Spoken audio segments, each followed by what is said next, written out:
لمينا كم زين فتحوا نفلت أصبنا لمينا زخفت نجرينا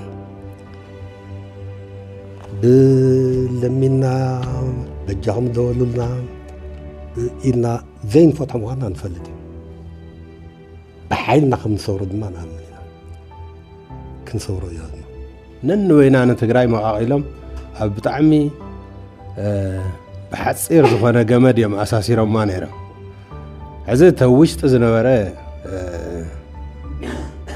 سببت خبابات بعلنا عنا تقاليسنا بتاتي خنايا كافتم نهلون زجورام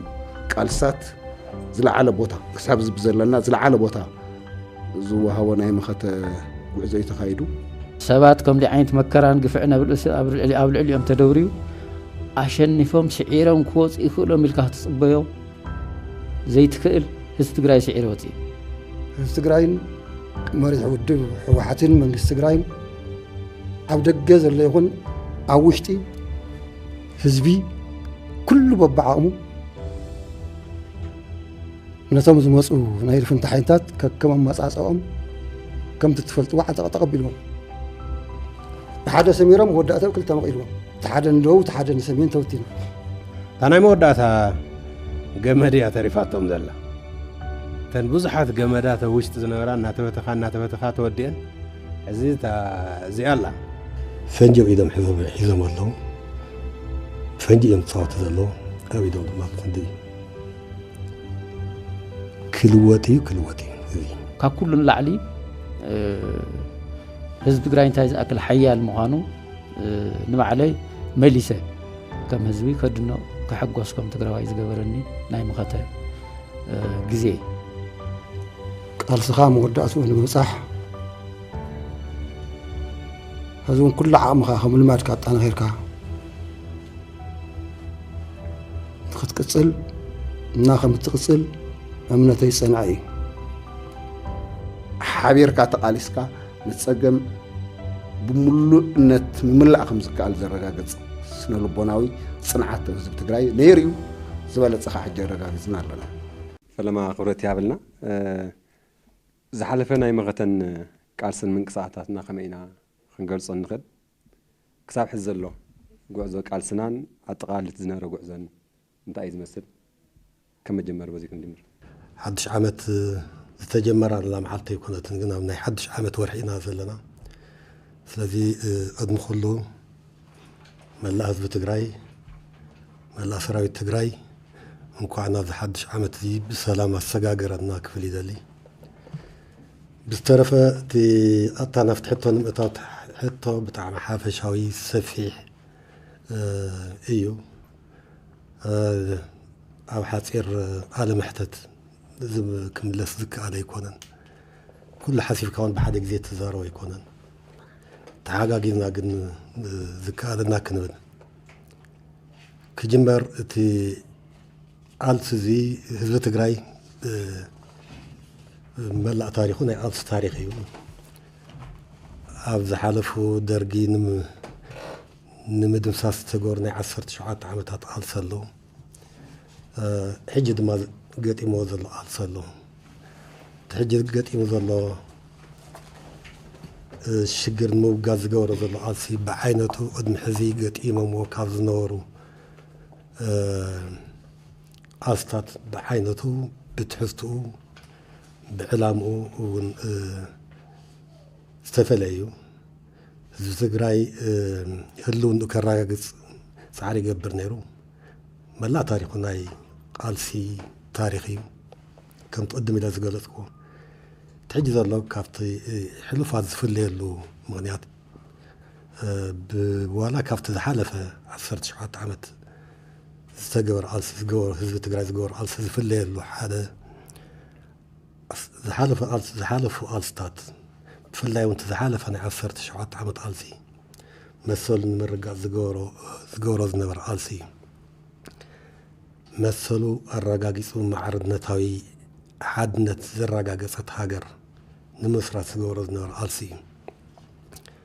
تنحج كأو فصل التفلي هلون نايم الرجاجي حجتي مو ذلوا صلاتي كم هزم متن كبرسوه تاريخ كتفوه كم زين ورك جوروه مولو عامم أتحاورون زجوروه زلوا فوتملنا زلوا كيناتي هزبت قرايد ما كيبرس هلون ونمرقات هلون الرقاقيسو تاريخاوي كم هزمت أن موصالن تاريخ عقي ونمخادن بهال عقي ونمخادن زقورو زلو ألسي سلازي التناي حجي هلونا ناي مرقات تي كسنتو كم هزمت أن كسنتو زقورو زلو صعري نسون أفشيلكا كم هزمت أن هلون ونمخادن زقورو زلو ألسي فهذيك كجمر بتحسطو بعينته بكل ما دايت تفعليه عينت عالسي إزقبر زلو سلاز هونون بتعم فتاني بتعم خبيد إيو زحالف عمت تولو إن مرقع زقورز نار عالسي حجي بس حنا يزلنا أبصحي والله كله زكالم نجر غيرم يوم كم زفلت بزحات صلاتهم تحاويرهم زميتهم ويم سلازي كاب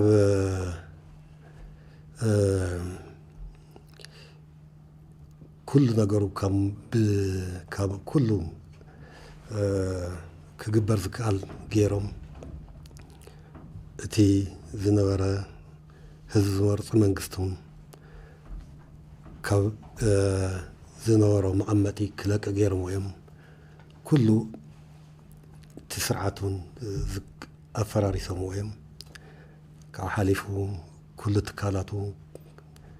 ناي هزبي ناي حواريقون ناي ولكا منبريو تريتو هافتو كل نجر زميتهم ويم كل حالف دما هلون نمرقات زجمر العينة كونتها بس يلا سلازي تزحالف مغاتا كم مغاتا متن بتعامل خبيت فتنا حالفو زي هلون الرقاقيتو اتي انصار زقبر زنورة زمتشاتات كم هزمتن نمتفع زقبر نور سعرتاتون بمسارتهم كم زي صاحو غيرو حالفون بزرع نتهلونو نمرقاتن ناصنتو نمرقاتن ناي وعلو عارس مثل عارس زوسنا القونتات نمرقاتن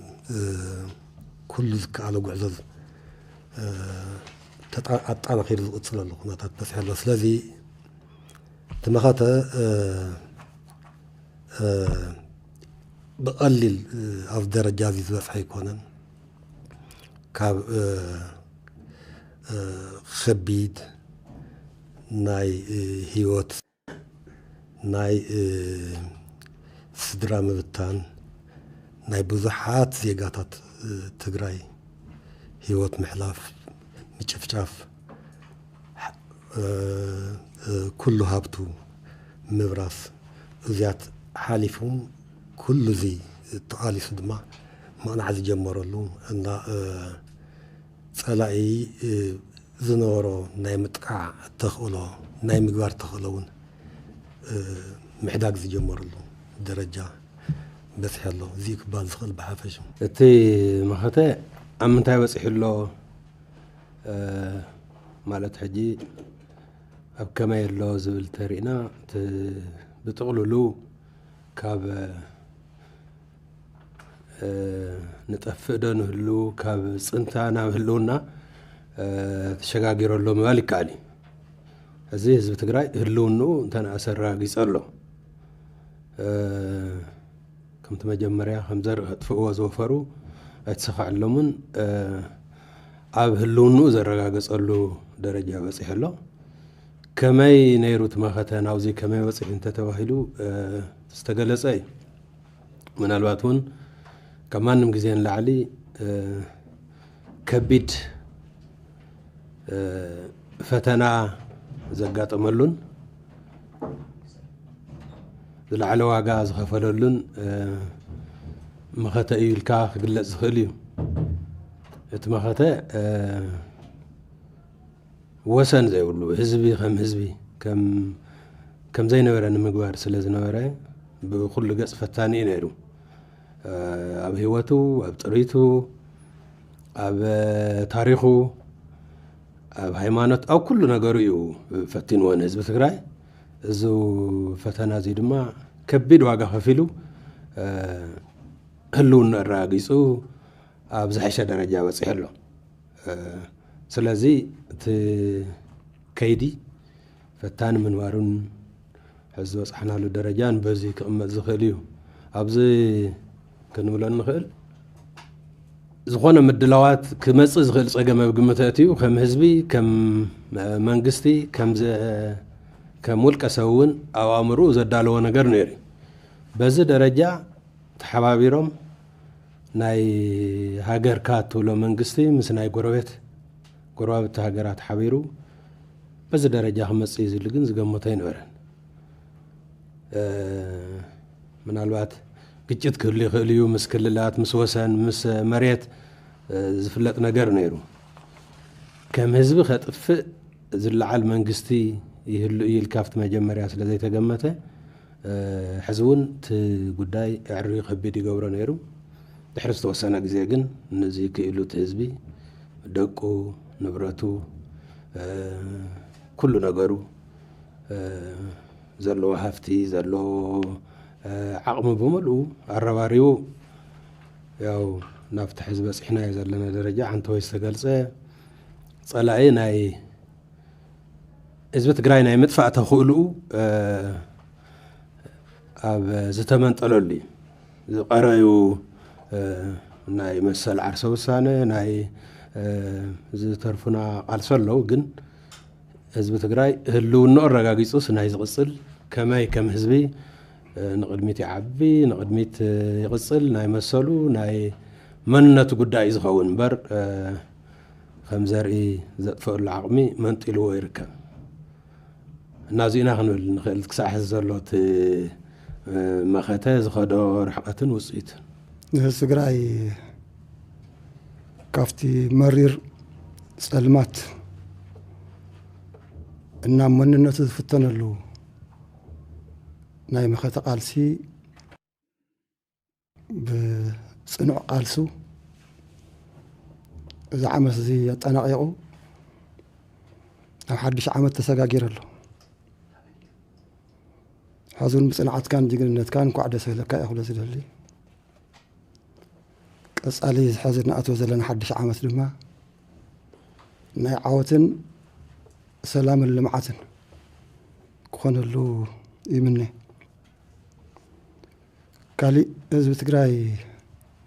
እና መንግስቲ ትግራይ ዝተፈተንሉ ናይ ዲሞክራስን ጸረ ዲሞክራስን ግጥም እዩ ያው ዲሞክራሲ ዘጸልሙት ሓይልታት መጺኦም ብዝሃብኩኻ እምበር ብዝመረጽካዮ ከይትመሓደር ከይትግዛእ ዝብሉ ዲሞክራሲ ናብ ፈተና ኣትዩ መወዳእቲ እውን እንድሕር ዝበልኩኻ ዘይተቐበል ክትቅፅዕ ኣለካ ተባሂሉ ህዝቢ ትግራይ መንግስቲ ትግራይ ያው ክቆጽዕዎ ናይ ልፍንቲ ሓይልታት ሒዞም ወፊሮም ህዝቢ ትግራይን መንግስቲ ትግራይን ድማ ነቲ ኣብዚ ዘውፅሕዎ ዲሞክራሲ ሕዚ እውን ኣሕሊፈ ይህብን ኢሎም ተፋሊሞም እዘን ናይ ልፍንቲ ሓይልታት ከቢቦም ከጥፍእዎ ሞኪሮም ሕዚ እዛ ፈተና እዚኣ መንነት ህዝቢ ትግራይ ትፍተነላ ነይራ መንነት ጽንዓትን ጅግንነትን ናይ መሪሕ ጥንካሬኡን ዝግለጸሉ መድረኽ ተፈጢሩ ንሕወሓትን ህዝቢ ትግራይ መንግስቲ ትግራይ ነው زنفزئات تتحيزهم نموصاء تقطم تفلط وقطمن فتانن مدرخ نيرو زي أنا مطفى استيب درجاتات نيرنا تحانتي تنخلو ما أخل تسحبت تمريح ودبن تمنقسن كتأفأ اللويلم زيت فيها تمريح ودبت فيها تمنقست فيها ضد حريقها لأي درجة عتقات حيلتاتو عتقم الراقفكا أمكينكا سالساي درجة هافت تقراين فترت هافتن أطفيها فترت هافتن تستقني هافتي كابندا مشرفة جبنان كشعت هذا العالة هافتي كتفوا تفتر هافت زخونه منسي نايك ألس موتر زخونه منسي وين كتفو نتفتر هافتي لمعتاو بعل هافتي وين كتفو زين ببدرج حديقهم وداتو كم دلاها زشفشف ليت حزبي كرهو تماويتهم زفلتي زين كيبهم كتفلقهم كيرا استقراين مريح ودب حوحتين من استقراين أبدجز اللي يكون عوشتي حزبي كل ببعامو نتمز مسؤ ناير في امتحانات كم مسأسهم كم تتفلت واحد تقبلهم تحدى سميرهم ودأته كل تمقيلهم تحدى ندو تحدى نسمين توتينا حزي أوز حزلنا معرف بس إحنا لنا برصمنا بنايت مرح صنعات سلازي تمرير أما أنت يفتحي ولا نتقالسي كافت سلمات وسيو نالكت سالي فتصم كم تم أتوز جلسكوا نفتصم عواتن سلامنا يلمعت زمنن كسجاجر زخيل معرفة وسحي ولا تهزوي بتاريخه هزب تقراي عفتنا يأتو خفتنا هون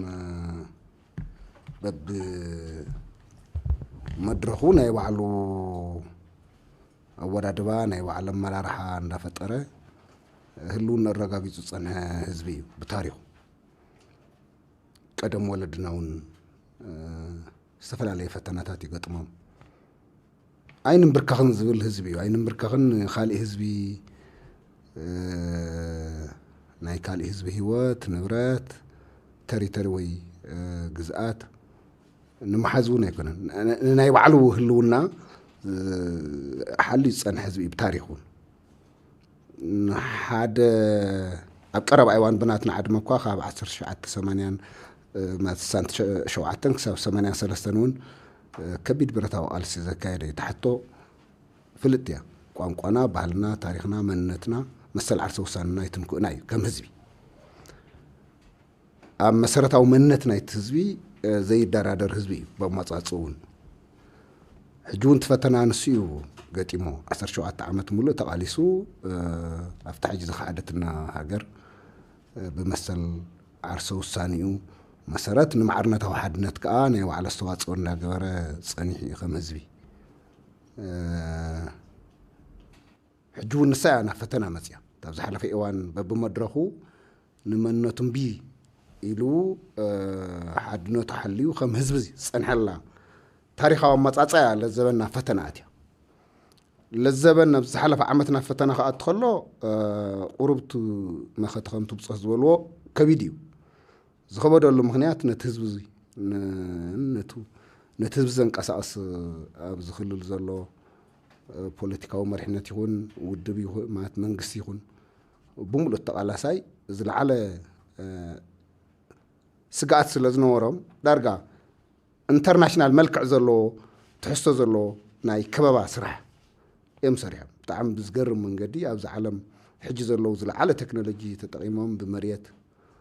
بسماي نا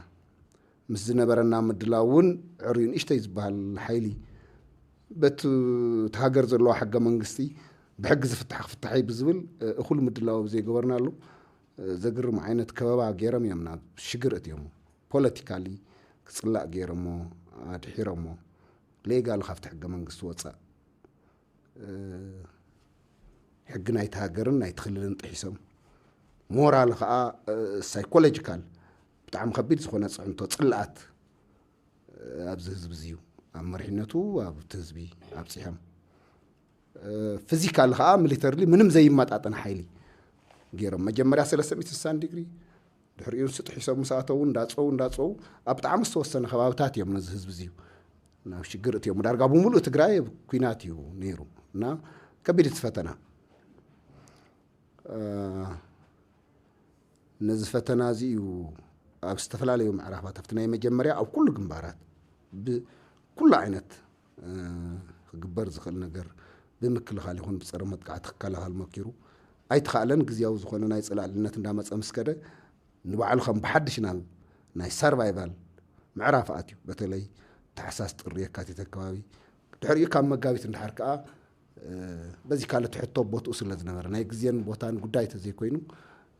እቲ ህዝቢ እውን ኣቦትኡ እቲ መሪሕነት እውን ብመሰረቱ ነቲ ህዝቢ ናይ ምትሕባር ዓቕምን ተመኩረን ዘለዎ ፖለቲካውን ወታደራውን ኣመራርሓ እዩ ዘን ከም ብሓድሽ ናብ ከባቢ ጉንበትን ሰነን ናብ ጠቕላላ ፀረ መጥቃዕቲ ኣትዩ ናብ ብጣዕሚ ትመኸተ ውፅኢታዊ ብዝኾነ መንገዲ ይኸይድ ኣሎ ፈታኒ ብጣዕሚ ውስብስብ እዩ ነይሩ ጥልቀትን ስፍሓትን ዘለዎ እዩ ነቲ ህዝቢ ከም ህዝቢ ከምቱ ቅድሚኦም ብፆት ዝገለፅዎ ንምጥፋእ እዩ ፖለቲካሊ ሌጋሊ ጥራሕ ኣይኮነም ሞራል እውን ንምቕታል እዩ ኢኮኖሚካልን ማሕበራዊ መዋቅሩን እውን ብምሉእ እዮም ኣፈራሪሶሞ እናተመኸተ ከቢድ ፈተነ እዩ ሕሊፉ ህዝቢ ከም ህዝቢ ተመኸተ ኣበይ በፂሑ ናበይ ይኸደሎ ብዝቕፅል ክረአ ይኽእል ግን እቲ ዝገጠመ ፈተናን ነቲ ፈተና እዚዩ ንምምካት ዝተኸፈለ መስዋዕትን ፅንዓትን ውፅኢትን ግን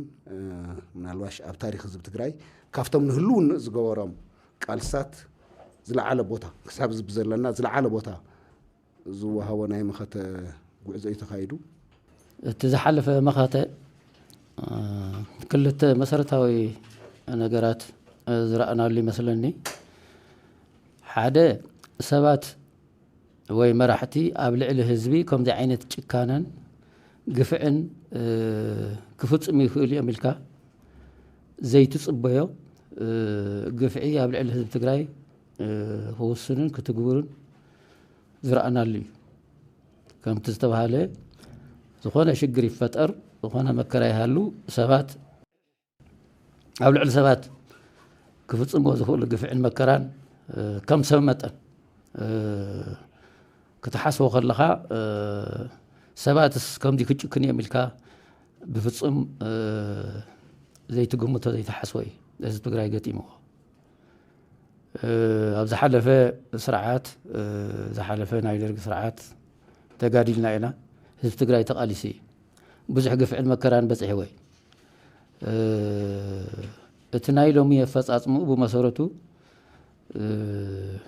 ፍልይ ዝበለ እዩ ኣብ ሓፂር ግዜ ኩሎም ናይ ደገ ሓይልታት ተጠቒምካ ሙሉእ ብሙሉእ ህዝቢ ትግራይ ንምጥፋእ ተሓሳቢ ገይሩ ኩሎም መከራታት ኣብ ልዕሊ ህዝቢ ትግራይ ተፈፂሞም እዮም እዚ እቲ ዝሓለፈ ናይ መኸተ ቃልሲ ናይ ዲሞክራሲ ናይ ልምዓት ናይ ፍትሒ ሕቶ ይኮነን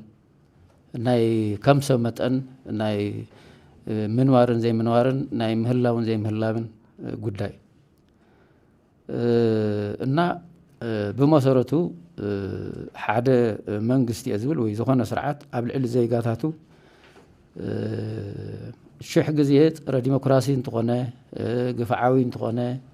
ከምዚ ዓይነት ጫፍ ዝወፀ ጭካነ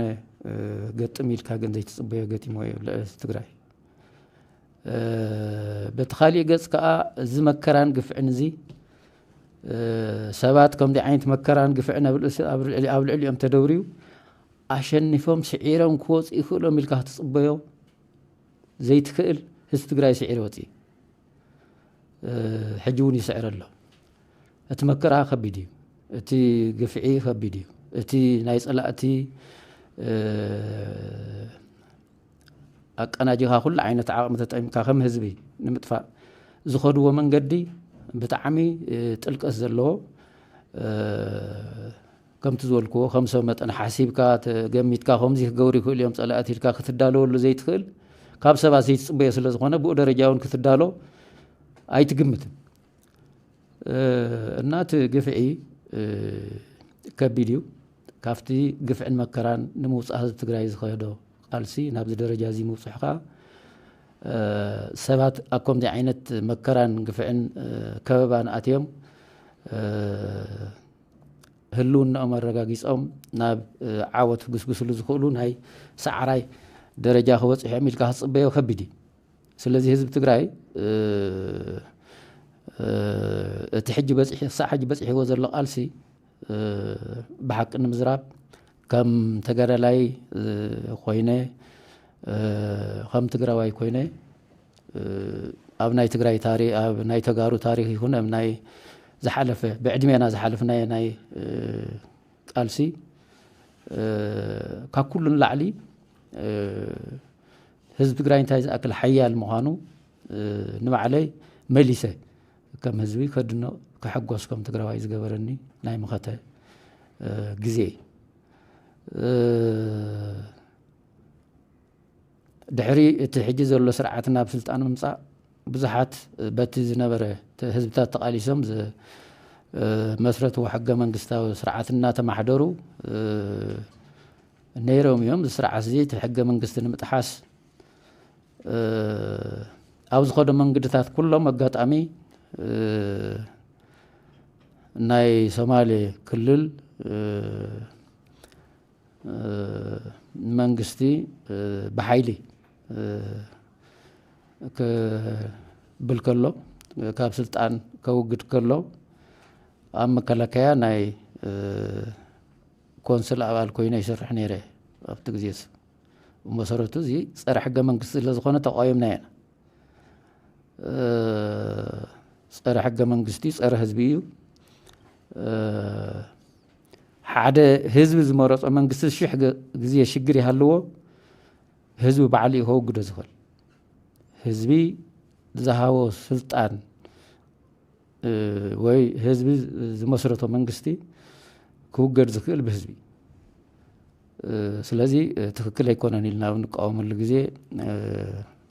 كاوقنا ناي كاب افلطو نايتي كونسل ناي مكلاكاي وصاي بزتفليو مرارحه تي منغستي كوقع تغيري بدحريو انتاي كمص خمس تخيل كلن كللات قلص خويني سلازي بدحريو افتي مكلاكا اي صنحكون جنزين تاي زريو تسرعات بمسارته حزبتات ناي بعلم عدل بعلم ناي موسان حق منغستاوي سلطانهم تتقيمهم مسلم تتقيمهم ناي مراحتهم كوردو خشمو ناي بعلم قداي بعلم كريو بعلم كزتيو زفكر زي كونس بفصم امباغنن بزخونه منغدي حزبتات ጨቁኝ كان رقيص كان بمحاز كمزي زي يقبلوا مننتهم كبروا من حليفهم زي حزبتات كا بحيلي بقلوت مسارة المعاتهم يكون مواقرهم يكون مفراس زي كونس كم حزب مطفى زحسب سرعاتي قطيمنا سلازي ناي بحق حزب تግራይ تزحلف مكرا كم حزبي مني تقرا لا برخا انكراتت نيرو مني بعد نيري يفلط كل برخا يتنكراتت كله اب حزب تግራይ درب مكرا نكل حزب تግራይ بصحي وي እና اتمخته خبيد እዩ اتمخته ناي بحقي زصنحن حجي زلون عقم تتقيمو كم حزبي زي بقر زي شنف حزبي سلز ابز حزب زي سلز قط منبر امانم حزب خمس عين مكرات دوريس 100 عامات نبوز عاماتون ثملي سمنا ونورو عشان نفهم كوص يخل يملي اي قمتن እና ትመኸተ ከቢድ እዩ ህዝቢ ትግራይ ከም ህዝቢ ዝተቃለሰሉ እዩ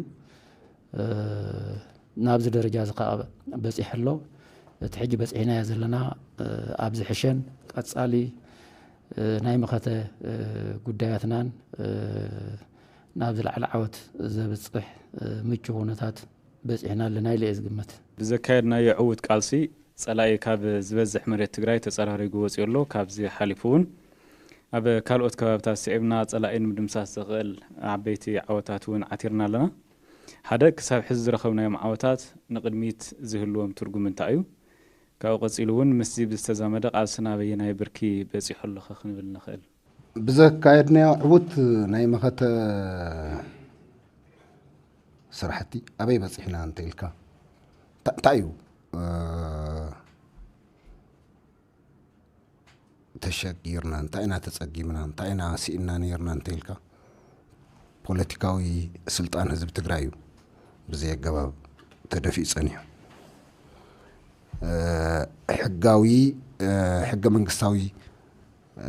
መብት ህዝቢ ትግራይ እዩ ካብ ሕጊ አንጻር እውን ተደፊኡ ጸኒሑ ከም ህዝቢ ኢና ስነ ልቦናዊ ኣካላዊ ጉድኣት በፂሕና ከም ግለሰብ ከም ስድራ ከም ሕብረተሰብ ኢና ናብ ሽግር ኣቲና ጸኒሕና ብዓለም እውን ከም ጥፋእተኛ ተገይርና ኣብ ዲፕሎማሲ ዓለም እውን ክጠፍኡ ዘለዎም ህዝብታት እዮም መሸበርቲ እዮም ብዝብል ኢና ብዘይ ኣገባብ ተፈርጅና ከቢድ ስነ ልቦናውን ኣካላውን ጥቃት እዩ ኣብ ህዝቢ ትግራይ በፂሑ ከምቱ ናይ መኸተና ጀማምራ ዘልዕልናዮ ካሊእ ሕቶ ኣይሓተተን ህዝቢ ትግራይ መሰል ዓርሰ ውሳኔ መሰረት ገይሩ መንግስቲ ኣለዎ መንግስታዊ መዋቅር ኣለዎ ህዝቢ እዚዩ ናይ ምንባር ከም ህዝቢ ፖለቲካውን ሕጋውን ስርዓቱ ሓልዩ ከም ህዝቢ ክነብር ዝኽእል ነዚ እውን ዝተቃለሰ ነዚ እውን ከቢድ መስዋዕቲ ዝኸፈለ ህዝቢ እዩ እና ኣብዚ መኸተ እዚዩ እንታይ እዩ ዝለዓለ ዓወት ክሳብ ሕዚ ከይድናዮ ዘለና እንተኢልኩም ቁፅሪ ሓደ እቲ 2.7 ሚልዮን ህዝቢ ከም ሓደ ሰብ ዝመረፅዎ ሕጋዊ ናይ ትኽልል መንግስቲ ናብ ቦትኡ ምምላስና እዩ እዚዩ ብክልል ደረጃ ይኹን ብመብዛሕትአን ዞባታት ናይ ትግራይ ናብ ቦትኡ ተመሊሱ እዩ ሕጋዊ ዝኾኑ መንግስታዊ መዋቅር ፖለቲካዊ መብት ህዝቢ ትግራይ ኣብ ምርጋፅ ዝለዓለ ርሕቐት ከይድና ኣለና ልክዕዩ ሓደ ዞባ ናሕዚ እውን ኣይተመለሰን ናብ ድርድር ዝቐርብ ህዝብናን ቦታናን እውን ኣይኮነን ናይ ትግራይ መሬትን ህዝብን እዩ ስለዚ ሓደ ዝለዓለ ዓወትና እዩ ቀፂሉ እቲ ወታደራዊ ዓወትና እዩ እቲ ወታደራዊ ዓወትና ምናልባሽ እውን ኣብ ታሪክ ዓለም ንባዕልና እውን ክሳብ ሕዚ ብዘለና ፍልጠት ካልኦት ህዝብታት እውን ከጽንዕዎ ይኽእል እዮም ብጣዕሚ ውስብስብ ዝኾነ ብኢንተርናሽናል ደረጃ ዝረአ ዝለዓለ ናይ ኣብዚ ሕጂ እዋን ውትድርና ዓለም በፂሕዎ ዘሎ ቴክኖሎጂ ተጠቂሞም እዮም ነዚ ትግራይ ኣጥቂዖሞ ዝነበረ ዓቕሚ ውስን እዩ ብ20 ከባቢ ረጅመንታት እና በብኸባቢ ዝተበታተነ ምልሻ ሒዝና ኢና ናብ ወታደራዊ መኸተ ኣቲና ንኹናት ኣይኮንና እንተዳልና ግን ብጣዕሚ ውስብስብ ዝኾነ ወታደራዊ ጥቕዓት እዩ ህዝቢ ትግራይ በፂሑ በታ ዝሓደትና ዓዲ ጥራሕ ኣይኮነን ብኤርትራ ብካልኦት ካብ ደገ ዘምፅዎ ወታደራዊ ዓቕሚ ካብ ገለገሊአን ምዕራብ ዓድታት ካብ ሶማሌ እንደ ዓብዪ ናይ ፋይናንስ ድጋፍ ዘለዎ እውን ብደገ እዩ ተገይሩ ብጣዕሚ ውስብስብ ዝኾነ ጥቕዓት እዩ ህዝቢ ትግራይ ተኻይዱ ዳርጋ ታሕሳስ ካብ ሕዳር ጀሚሩ ክሳብ ሰነ ኩለን ወረራታት ትግራይ ከተማታት እውን ገጠር እውን ሽንጥሩ ገደል ብምሉእ ኣብ ኢድ ፀላኢ እዩ ነይሩ ስለዚ በብምዕራፍ እኳ ዓበይቲ ውግኣት በተለይ ካብ የካቲት እንዳሓር ኣብ ዝተፈላለዩ ቦታታት ኣብ ደቡብ ኣብ ከባቢ ዕዳጋ ሓሙስ ጉያ ግጀት ኣብ ከባቢ ነበለት ጽጌረዳ ኣብ ከባቢ ዕዳጋ ዓርቢ ዓበይቲ ውግኣት እንዳገበርና ዋላ ፀላኢ እንዳደኸምና እንተፀናሕና ኣብኡ እውን ከፍተኛ ናይ ሻዕብያን ናይ ፒፕን ሓይል እንዳዳኸምና እኳ ተጸናሕና ትዝለዓለ ብድሕሪኡ ዝገበርናያ ግን ኣብ ሓፂር እዋን ተወዲብና ሰልጢና ናይ ውግእ ኣካይዳና ኣስተኻኺልና ኣብ ሰነ ውሽጢ ዝተገበረ ውግእ እዩ እዚ ውግእ እዚኡ ብጣዕሚ ውፅኢታዊ ውግእ እዩ ናይ ህዝቢ ትግራይ ናይ ውትድርና ሞያ እውን ዘርኢ እዩ ከም ህዝቢ ኣብ ትሕቲ ቃልሲ ዝነበረ ተመክሮ ኣሎ ኣብዚ ዝሓለፈ ጉዕዞ እውን ዝረኸብናዮ ተመክሮ ኣሎ ነትሻው ዝነበረ ናይ ባዕልና ዓቕምን ናይ ጽልኣን ብትክክል ገምጊምና ኣብ ሓደ ክፍለ ጦር ኣከባቢ ጥቃዕቲ ኣካይድና ድሕሪቶም ካልኦት ሓይልታት እውን ናብኡ እንዳመፁ ኸይዶም ንዖም መሰረት ጌርና ዝገበርናዮ መጥቃዕቲ ዓብዪ ወታደራዊ ዓወት እዩ ብድሕሪኡ ዘሎ ዕብይ ዝበለ ዕጥቂ እና ዓብዪ ናይ ፀላእ ሓይሊ እውን ኣዳኺምና ኢና ድሕሪኡ ናይ ባዕልና ወታደራዊ ዓቕሚ እውን ዕቢና ኢና ትመበል ካልኣይ ክኸውን ዝኽእል ብድሕሪኦም ዝገበርናዮ ተኸታታሊ መጥቃዕቲ እውን በዚ ካሊእ ዓበይቲ ዓወታት እዮም ስለዚ ትመበል ካልኣይ ዝለዓለ ዝረኸብናዮ ዓወት ወታደራዊ ዓቕምናትና ምዕባይ ናይ ፀላእ ወታደራዊ ዓቕሚ ከዓ ብከፍተኛ ደረጃ ምድኻምና እዩ ቀፂሉ ከም ህዝቢ ኣብ ሓፂር እዋን ብዝረኸብናዮ ዓወት ዋላ ካብ ፀላእ ነፃ ጌርና ዝተወሰነ እፎይታ ክረክብ እንተኸኣለ ዝተበታተነ ስድራ እውን ክእከብ ድል ተረኸበ ኣብ ህዝብና ዝበፅሕ ሞራል ዓብዪ እዩ ዓብዪ ናይ ሞራል ውድቀት ይበፅሑ ትክሳራ እውን ዓብዪ እዩ እዚ ብሓንሳዕ ክንመልሶ ኣይንኽእልን ግን ቢያስ ካብ ናይ ውድቀት ዘይኮነስ ናይ ዓወት ኣተሓሳስባ ናይ ሓቢርካ ተቃሊስካ ንፀገም ብምሉእነት ምምላእ ከም ዝከኣል ዘረጋግፅ ስነ ልቦናዊ ፅንዓት ህዝቢ ትግራይ ነይሩ ዝበለፀ ከዓ ሕጂ ኣረጋጊፅና ኣለና እና ካልኦት ናይ ዲፕሎማሲ ተሓቂ እውን እንዳተፈለጠ ኸይዱ ምክንያቱ ሕጂ ኣብዚ ሃገር ዘሎ መንግስቲ ክምስረት ከሎ እውን ናይ ፌክ መንግስቲ እዩ ሕጋዊ ብዝኾነ መንገዲ ናብ ስልጣን ዝመፀ ኣይኮነን ናይ ህዝብታት ኢትዮጵያ ድሌት ኣይኮነን ብድሕሪኡ ዝተኸተሎ ብምሉእ ንዓለም ዘደናገረሉ ንኸባቢና ዘደናገረሉ ነቲ ሕጂ ዝሓደትና ዓዲ ህዝብታት ዘደናገረሉ ንህዝቢ ትግራይ እውን ዘደናገረሉ ብምሉእ ናይ ፌክ ፖለቲካ እዩ ነዞም ህዝብታት እዚኦም ተዘይጥፊእካ ኣብቶም ካልኦት ህዝብታት ተጨማሊቕና ምንባር ኣይንኽእልን ስለዚ ነዚኦም ካብ ፆታ ወፃእ ንግበሮም ዝብል ሻጥር እዩ ምስ ደቂ ሓይልታት ኮይኖም ዝበልዎ ስለዚ ናይ ዓለም ህዝቢ እውን እንዳተረድኦ ኸይዱ ሓደ ማዕለያ ዘይ ከምቲ ኣንተ ውፅስ ዝገለፅዎ ማዕለያ ዘይብሉ ግፍዒ ህዝቢ ትግራይ ተኻይዱ እንዳሸፈኑ ናይ ኤርትራ ሰራዊት ልዕሊ 4 ክፍለ ጦራት ኣብ ትግራይ ኣትዮም እንዳተዋግኡ የለውን እንዳበሉ ዝሕስቡ ብሓሶት ናብ ስልጣን መፅኦም ብሓሶት ፕሮሰስ መሪሖሞ ሕጂ ግን ዓለም እንዳተረድኦም ከይዱ ሰው ህዝቢ ትግራይ ትክክለኛ ንናይ ባዕሉ መብትን ንመሰል ዓርሰ ውሳነን እምበር ነዛ ሃገር እዚኣ እንትርፊ ኣብ ምህናፃ ናብ ሓድነታን ዝኾነ ዓይነት እንከን ዘሎ ፀገም ፈጢሩ ዘይፈልጥ ህዝቢ እዩ ምናልባሽ ህይወትን ንብረትን ፍልጠቱን ነዛ ዓዲ እዚ ነዊሕ እዋን ዝሰርሐ ህዝቢ እዩ ስለዚ ሕዚ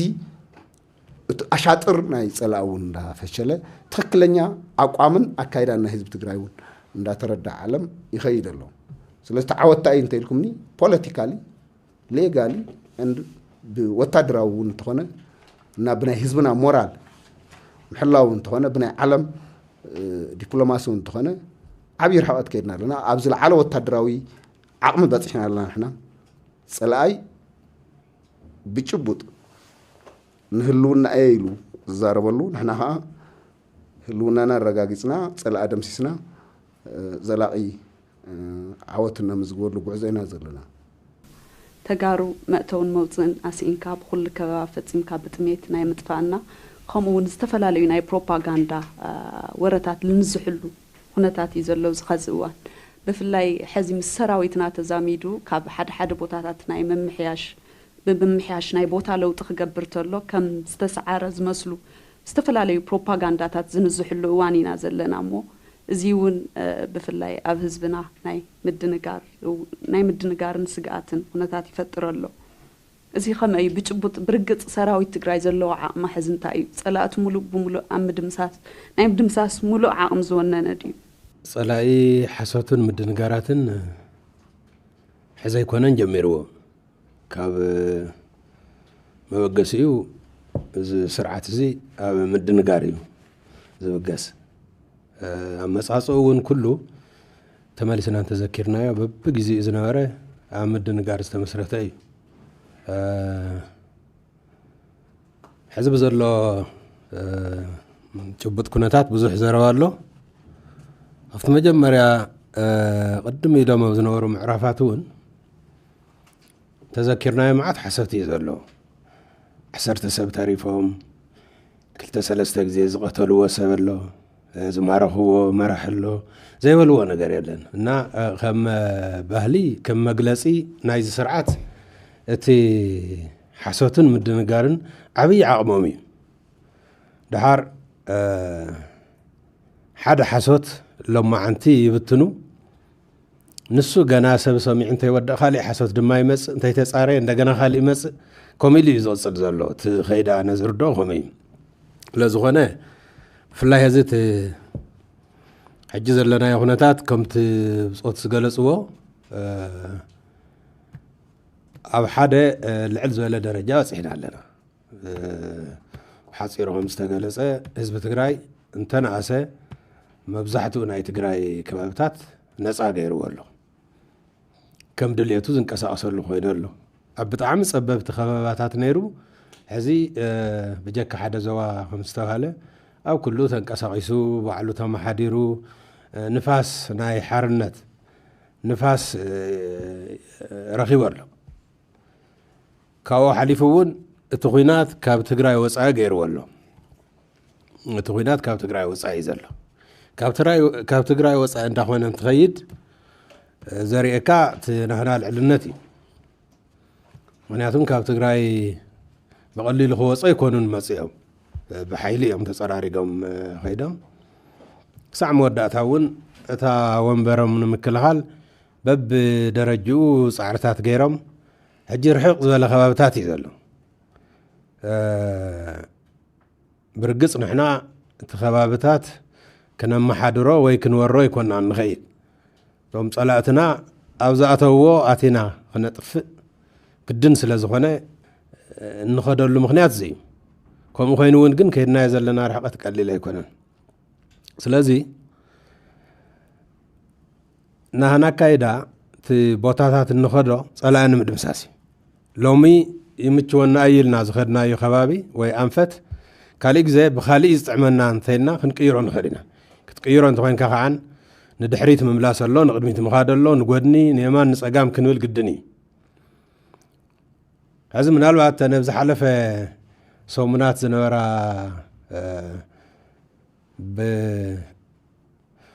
ብወታደራዊ ኮማንድ እውን መግለፂ ዝተዋሃበሉ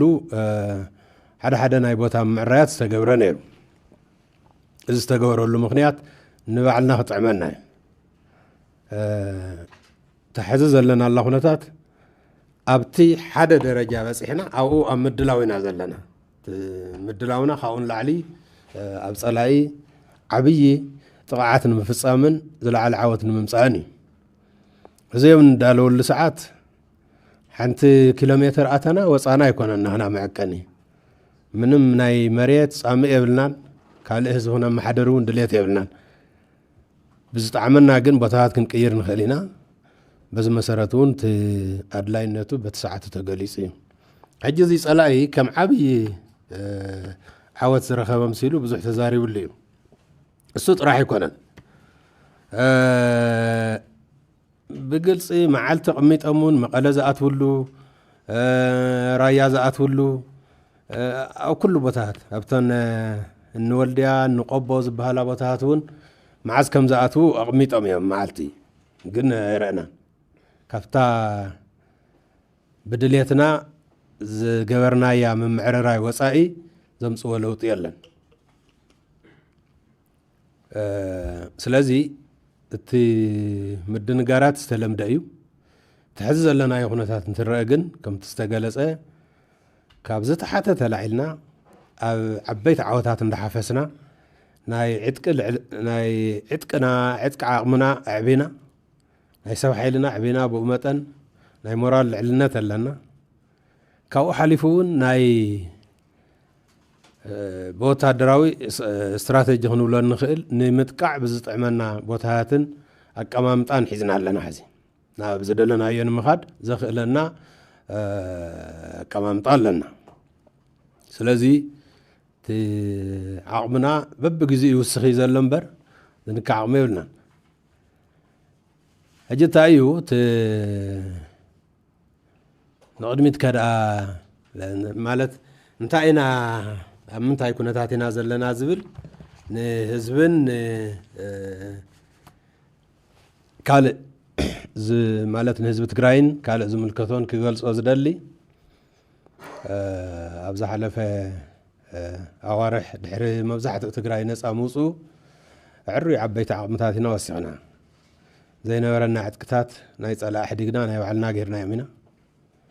عبي حيلي نايس على أي دمسيسنا أخسرنا يعنا ناي مراد لعلنات لنا ناي مراد لعلنات مالت تايك نسرح من نخيل عقمنا فليتنا لنا تسألون عقم فليت الله مرال كاوز إزوجس سلازي تسعرت مخانم تردي وامي زحسوه زلو نحن هذا ما إذا معلت لنا هنقصرين خيلن جن كمان خم نسعرهم بدن بفليتنا لنا تيز السعر نسعر الله عقمون ونينا لنا سلازي تزلنا يا درجة زي بسترفة نخلو خط حساس هو زدلي مللي بحر نايز سرعات حسوت سلازخونه كسابتها مودعتها ساعتون نسا خسرحوز تمدو سوات اللو نخسو مالتي نسن ناسرحون نحسو زحدرو سوات سلازلو بزح جزء أمريت زلو نجار ويدما بخلو أنفت بخلو جز زلو حكثات ندار رجع جز كمسمع صبوي مثلني بدق لهم كمدك أسم تسيم زين عاوز زحلفو سوات اللو خلي إسراحي ولا من مدوم ونيفلتن هذا ميديا نقرأو تنحسو فتريهم سلازي زيات مرداء دلي تقلال لازلنا اللغنات جن أب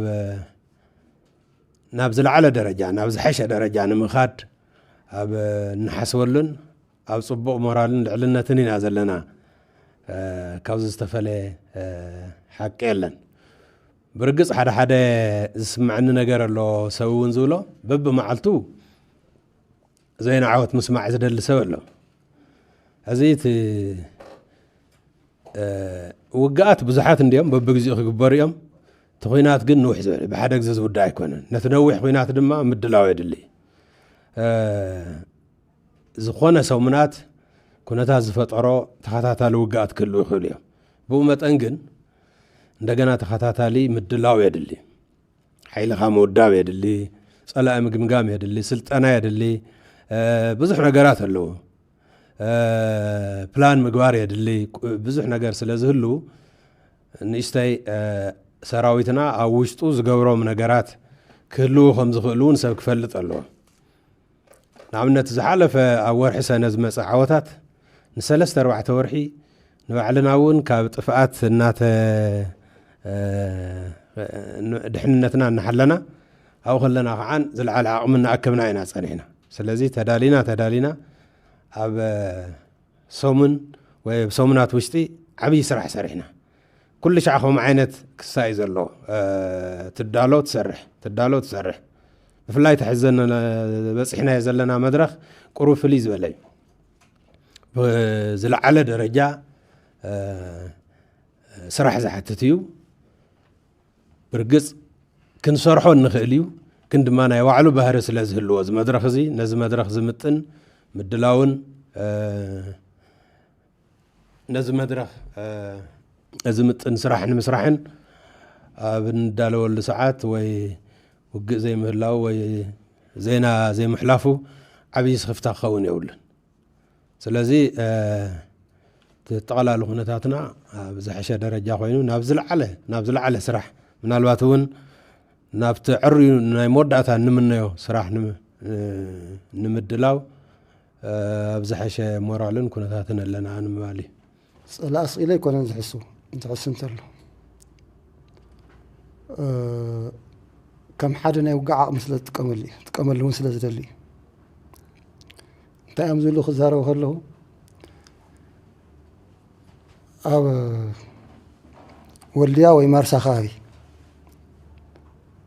كم زجرنا حزنا كندوزي قتلنا كندوزي ماريخنا بوتا تقاط أصيرنا انتو لنتلو نتاف تخاو زل هذي حاسات كتمثل تخلي حاسات ونسل زخونات يمزل ولا نتوازن لسراويتهم نتفت خالي جنبار زل سراويتهم جن أنا ونكم أخسر حيل خلع عال تبدأ حريص زل من سيون بارعوت يمسألة من قستي كنسلف لنا كنكتت لنا زل كم حدا ملع علي سلذي نفتاج أفضل حساس مسلا زل لمبر نتفت صفح خاوي زل سراويتهم من سين هزبن كم حقي إخوة سلزخ المرة قاقص يقولون سلازي زي كم حدا ملع علي كم حدا عقمن كنت كأمل لنا يلو بلان غير مسرح له سلازي زي حدا من شمام كلايني سراويتنا زي غير لهم بزح يزاروي تزارون تلو نتي زين تكبر زي رئزل هزبي أباين توسيحهم من أيون كم أخ جوري أمه كابجان أخلع على اللي يزول من الأختنا تخلي إذن المحلافي لكن حاسس السماء حنكون عينه بيج أو حاسية من مزارو سخفتاون يبلمون سلازي وانا لما أنت محدريت تكون كل خبر زخل نجار كل خبها زخل نجار مبال إلى مددم دميم بدم بيام زخين وارتكليس قبروه زنزيها تنايلوم محدريت النايلوم محدريت حق متأكبيا إلى مثل حسوا بمولو يقبروه تحارب من تايز في الشيل التهزبي هاي أوزيسكم زي قورنان حسيتيو ما عاد تهزبي تلنا جيرو نسم تهاد مهدم جمير نيري حزن حزازة أتنا يا خابي تعم بوز حزبي أدنا جيرم هدم يلمو فأدور خاطي يمونيرم صباحتهم مليسو مسرأيهم حسوت مخان الناس كفلت أنا يوني ولن نتانا شعخ هدم طريحة محاسبه مصاوم ودأتو مسرأي الناس حزبي كم تنايك أدمنا مخان ناري وهالتازي يوم تنايك أدم إيوم كهل يحدش نجار مسألة حسوتي عندهم ثم كاردهم يوم استوهرنا يمس مساعتهم أخلا ماي نداول عنا الناستنا مسام كوينا إن ندول لكم ذلنا نداول يوم تملي سمنة حزب زرقاء قواني رمنتي جنازة بس حنا يهزبي سلازي بعلو زكالا بعلنا فخوسة صغير حاسة يوم زحسو جنن تحسو عقل من تأكل لهم حاسيبهم يوم زحسو زلو ناتي أو لعل سراويتنا زبها لناي مسألة متاع بروباغاندات تخالي هزبو ونلغون نزي سميعو عقمي أموسخ مسايك سلا في خيل كاوزبل حسابي أيو زنفحتي زنفحوه بعين زي خجلت زغاليو تو حسد حدا زي ملمادوني عليك أيو بزوح تسامعو جن بمعلتو دما كم زيون ده يحسوا أيو تقولي حدا زي هلا ما تعرف كيف لنا نيرنا نقو أو ذهون نسرح نيرنا كاوتا معلتها كورم حيزنا يزبل زينا سميعي نايم حارة كاو هلا ما تعرف هلا خون ما كورم بزوانا يزنا سيحب قولي حسوتي يتولن هو تاي مالي تاي دل كورم اللي كانت حدد زي نافلت كاون تبلع زي يفولت ويل كالي كاب عفار كافتو عفار كابي بناتنا وساني أبيان كنا بلا تميز أو زنارنا كامتا كنا معاشو معاش كامتا كنا معاش تزنارنا لو كنا قدفو وسينا بوسانا فانت حالي كنكاس أذكر له جميتنا انتاي حاسوت كنسمع نغوني لا أبنا ሕዚ ወዲአዮም ባሪረዮም ኣባሪረዮ መጥቅዕዮም ክብል እዩ ኢልና ገሚትና ተዓት ሰምዕ ከሎ ብጊሌ ታንክ ማሪኸ ዝብል ጊሌ ማለት ናይ ዓፋር ዕጥቂ ካራ ባህላዊ ታንክ ማሪኸ ዝብል ከምዚ ወዲእና ኣይትግምቶን ከምዚ ዓይነት ሓሶት ክመፅእ ኢልካ ኣብ ሓደ ብጥራይ ኢዱ ምንም ዕጥቂ ዘይብሉ ክንዲ ዓሰርተታት ከምዚ ማሪኹ ሃው ከመይ ገይሩ ሓደስ ዕጥቂ ዘይብሉ ገለ ይብሉ ከመይ ገይሩ ክንእመን ኢና ወይ ክመስል እዩ ዝብል ነገር የለን ሱካ ይሕሶ እዚ ሓሶት እዚ ምልማድ ንኣበየና እምበር በብግዜኡ ከብል ከሎስ ትድንግት ናሰንበድና ከምዚ እውን ደይበሃል እዩ ከምዚ እውን ደይሕሶ ኢና ኣልና እምበር ሙሉእ ታሪኮም ከምኡ ዓይነት ነገር ኣሎ እዋን ደርጊ መጨረሻ ዝነበረ ሓሶት መዓት እዩ ኣብቲ መጨረሻ ኣብ ከባቢ ኣምቦ በፂሕናና ኣለና ተወዲኡና ኣሎ ትውግእ እውን ዘይትግምት ሓሰት ትብል ሓሰት ከም ሓደ ናይ ኩናት መሳርሒ እዩ እርግጥ የብል እዩ ህዝቢ ቁሩብ ግር የብል እዩ ምክንያቱም ከምዚስ መንግስቲ ኮይኑ ሓደ ስርዓት ኮይኑ ዓበይቲ ሰባት ኮይኖም ከምዚ ይሕሱ እዮም ከምዚ እውን ይሕሱ እዮም ስለ ዘይበሃል ከምዚ ምስ በለ ቁፅሪ ቁሩብ ዝፈጥርዎ ግርት ኣሎ ግን ሓሰት ብጠቕላላ ናይቲ ብታሪኮም እውን ናይ ዝገበርዎ ኩናቶም ሓሰት ፀለመ ከም ሓደ ስትራቴጂ እዮም ዝኽተልዎ ከምዚ ማሪኽና ኣሽሓት ኣቢልና ከምዚ ኣቢልና ይብሎ የለን ዝረኣይ ነገር የለን ሓደ እዚ ኣሎ ካልኣይ ንዓና የመን ሓቂ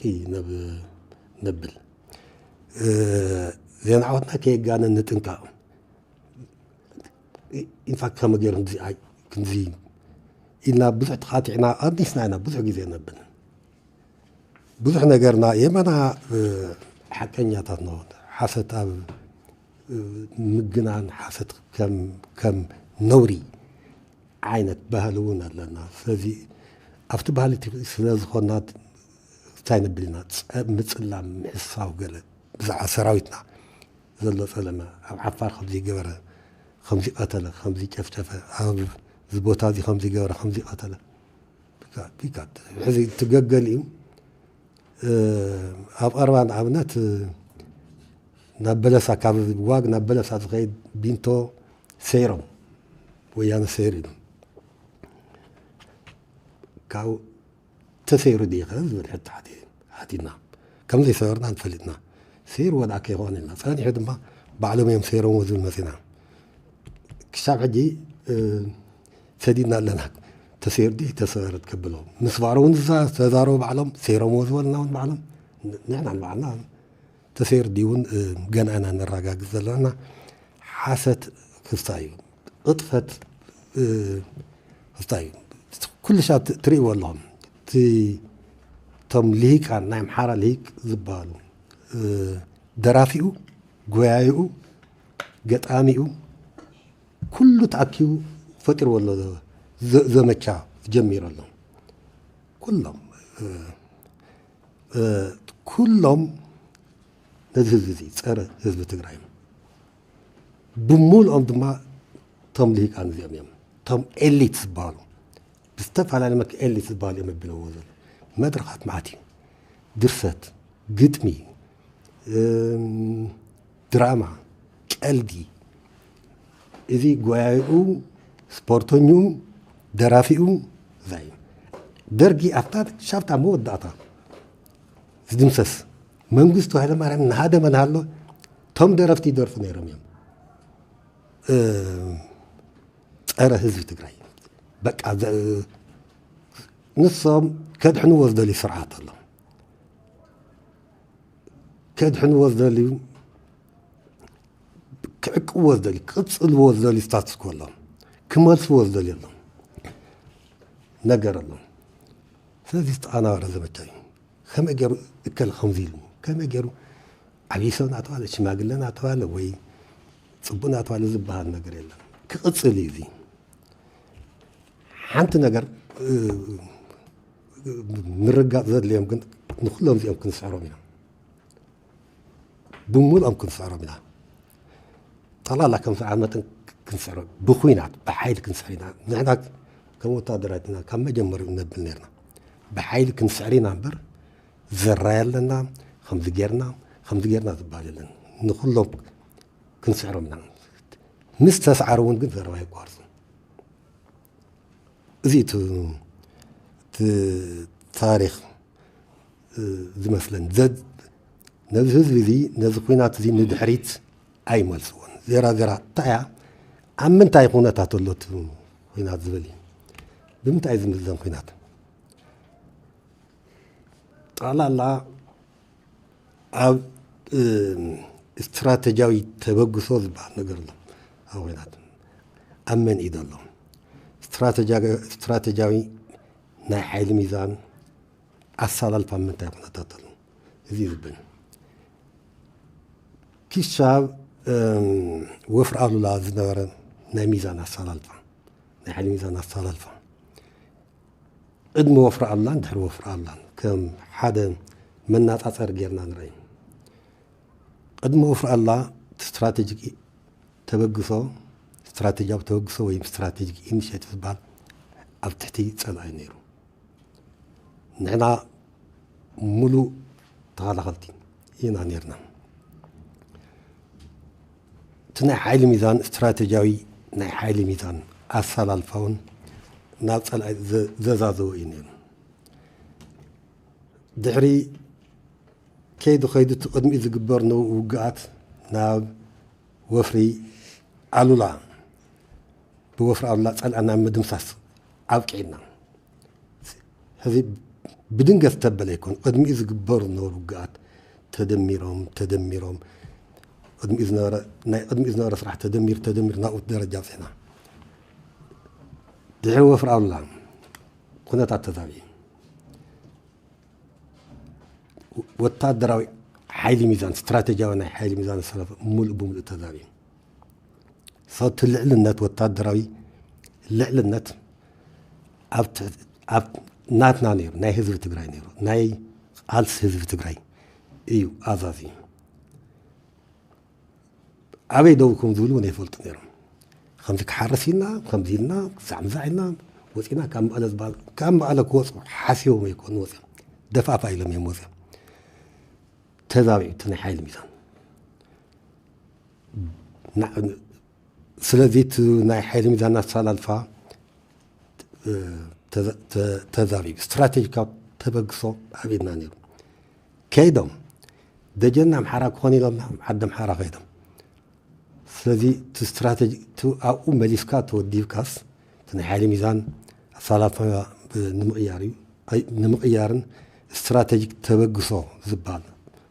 أو كينات أو إدم نمتاون أخل جيزان هاي مدلاو جيزة كبلهم أتصيرنا وفرت ديتات تجراي أتصير وفرت ديتات تجراي تو نايس أنا مزبع تو ناي حيل ميزان الصلاة فمزبع عمقت كوسغي جرو فلذي تلع للنت ناو ألس تجراي مززاو عمقت زراخولو درجة يبصي استراتيجيك توقسو تنوانا منزني أو غيرات استراتيجيك توقسون not tactical توقسو يكون سلت استراتيجيك توقسون أب إيد ألسز بتقرأي كون مخانس أتصيل هذه لتذهب عن حيل ميزان دلو استراتيجيك توقسو تمنت إلو دي زي نايز زي قاسي إذا كنري حدا من رقاب زاد اليوم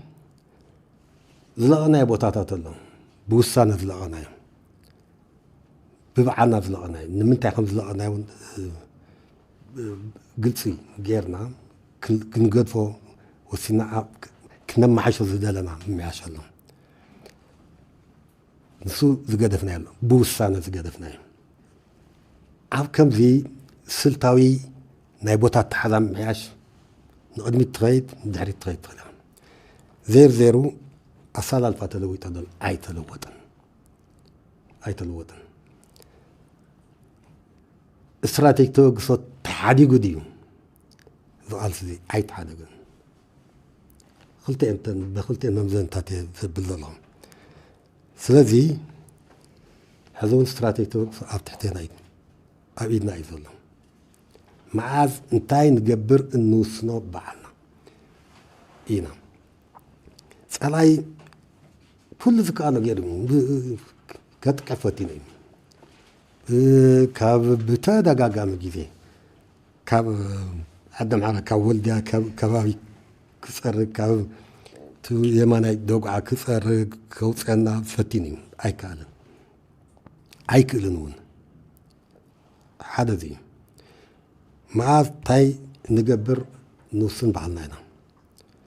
فهذه التوقف حزون افتحتنا حيل ميزان حزون أبانا يزلون هندي سوا سلفو هندي أطفال عدقو هندي قزعبلو زي سلفو كيلن طيب أبي ربرو ذيكو بتعمل زقرم حيلي كوت أسلفو بمولو نايم حرام بالشاطيتو بمولو نايم فيدرال حيل بيلو يلا نسحزتو زفلتنا فيدرال حيل زبال زفرارسة خوينو قد زلو بمولو حامكي قسلفي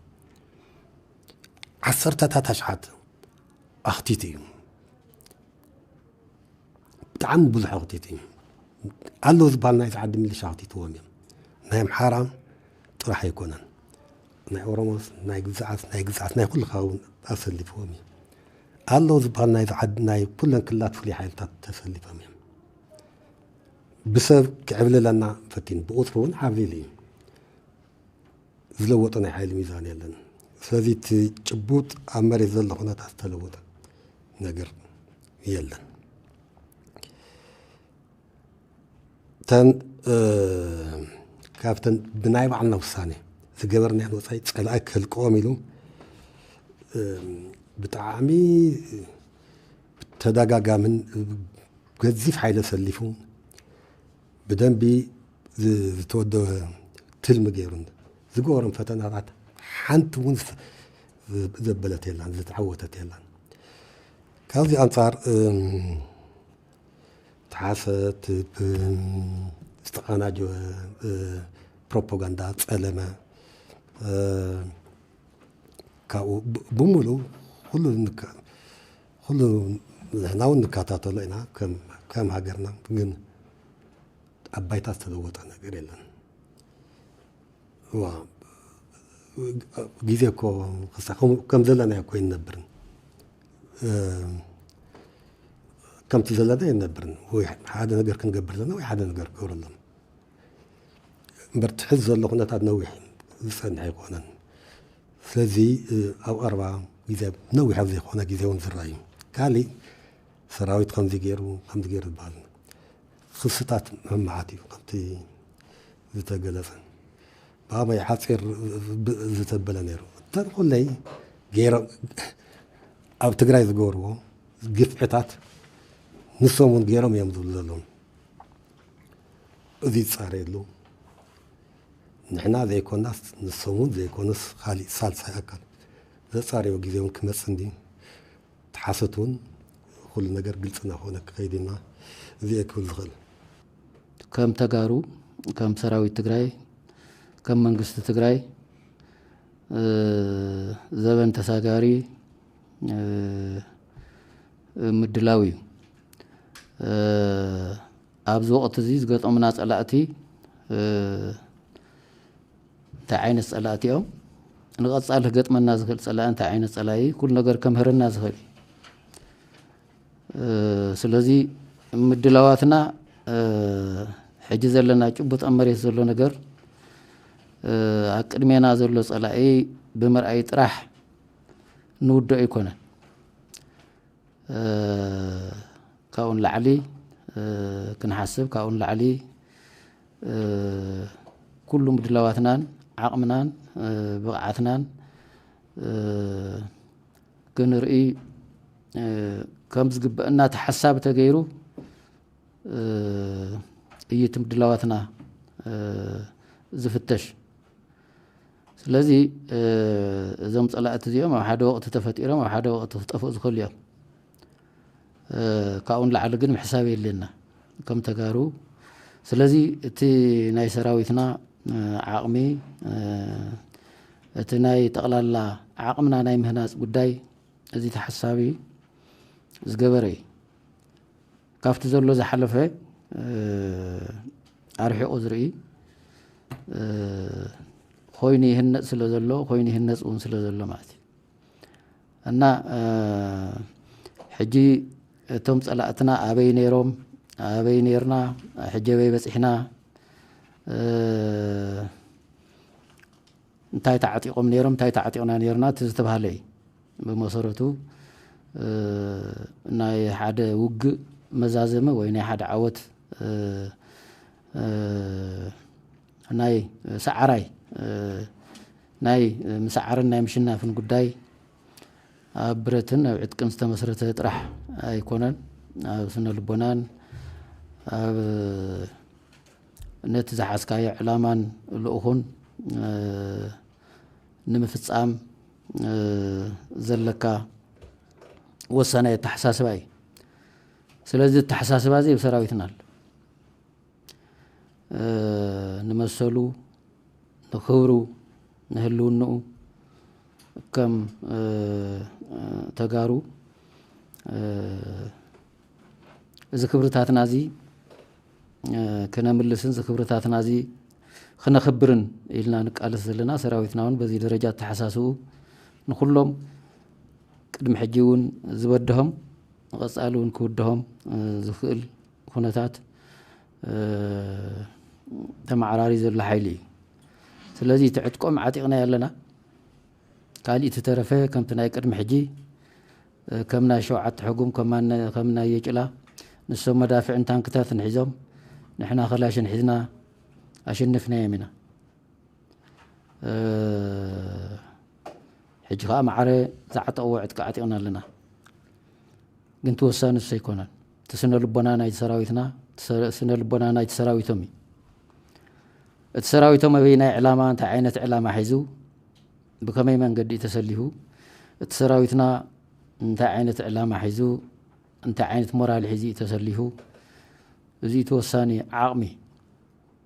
ኣፅዋር እንተዝኸውን ሸውዓተ ሕጉምን የጭላን ዝገበርናዮ ውግእ ናብዚ ደረጃ ዘይመበፅሐኒ ስለዚ እቲ ሞራል እቲ ናይቲ ዕላማ ፅንዓትን ናይቲ ዕላማ ፅሬትን ኣብ ሰራዊትና ኣሎ እቲ ናይቶም ጸላእትና ሞራልን ናይ ዕላማ ግስሩጥነትን ከዓ ኣሎ ምስኦም ስለዚ ካብኡ ሓሊፉ ከምቲ ዝበልኩ እቲ ምድለዋትና ዘበን ተሳጋሪ ክኸውን ኣለዎ ኢልና ኢና ንኣምን ኢልና ኢና እውን ንዳሎ ስለዚ ኣብ ዝሕሸ ፖዚሽን ወይ ኣብ ዝሕሸ ደረጃ ኮይና ነቶም ዝተረፉና ግጥማት ብዓወት ንምዝዛም ዝኽእለና ኩሉ ዓይነት ዓቕሚ ኣብ ሰራዊትና ንፈጥር ኣለና ንሃንፅ ኣለና ስለ ዝኾነ እዩ ከዓ ከምቲ ዓንቶ ዝተባሃለ ካበይ ተበጊስና ኣበይ በፂሕና ዘለና ተባሂሉ ዝተገለፀ ክንገልፆ ንኽእል ስለዚ በብደረጅኡ ዘሎ ሰራዊትና እዚኦም ኩሎም ብዓወት ክፍፅም ዝኽእል ናይ ሞራል ልዕልና ኣለዎ ካብኡ ንላዕሊ ከዓ ነቲ ውግእ ዘድልዮ ናይ ውግእ ማትርያል ከዓ ካብ ጸላእቲ ተረኪቡ ኣሎ እዚ ብቀዳማይ ደረጃ ወይ ደሞ ሓደ ነጥቢ እዩ ካልኣይ እቲ ምድላው መሰረቱ ህዝቢ ትግራይ እዚ ዓወት ሕጂ በፂሕዎ ዘሎ ዝገበረ ህዝቢ ትግራይ እቲ ህዝቢ ትግራይ ከዓ ቦትኡ ኣሎ ህዝቢ ትግራይ ከም ህዝቢ ነቲ ዝሓለፈ መከራ ተቃሊስና ኣብዚ ደረጃ በፂሕ ኣሎ حجون نايت سراويتنا مسرت ناي صنعته ناي جننته ناي مورالو منشي حزب تግራይ ስለዚ ከም ህዝቢ እዚኦም ኩሎም ይገብር ስለ ዘሎ እተብ ሰራዊትና ዘሎ ድልውነትን ወነን ካብ ግዜ ናብ ግዜ እናልዓለን ናብ ዝሕሸ ደረጃን እናተሰጋገረ ይዝኸይድ ዘሎ እና ህዝቢ ትግራይ ከም ህዝቢ እቲ ዝሓለፈ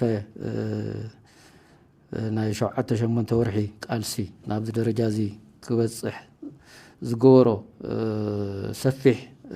ተጋድሎ እዚ ኣብ ዝሕሸ ምልዓል ኣብ ዝሕሸ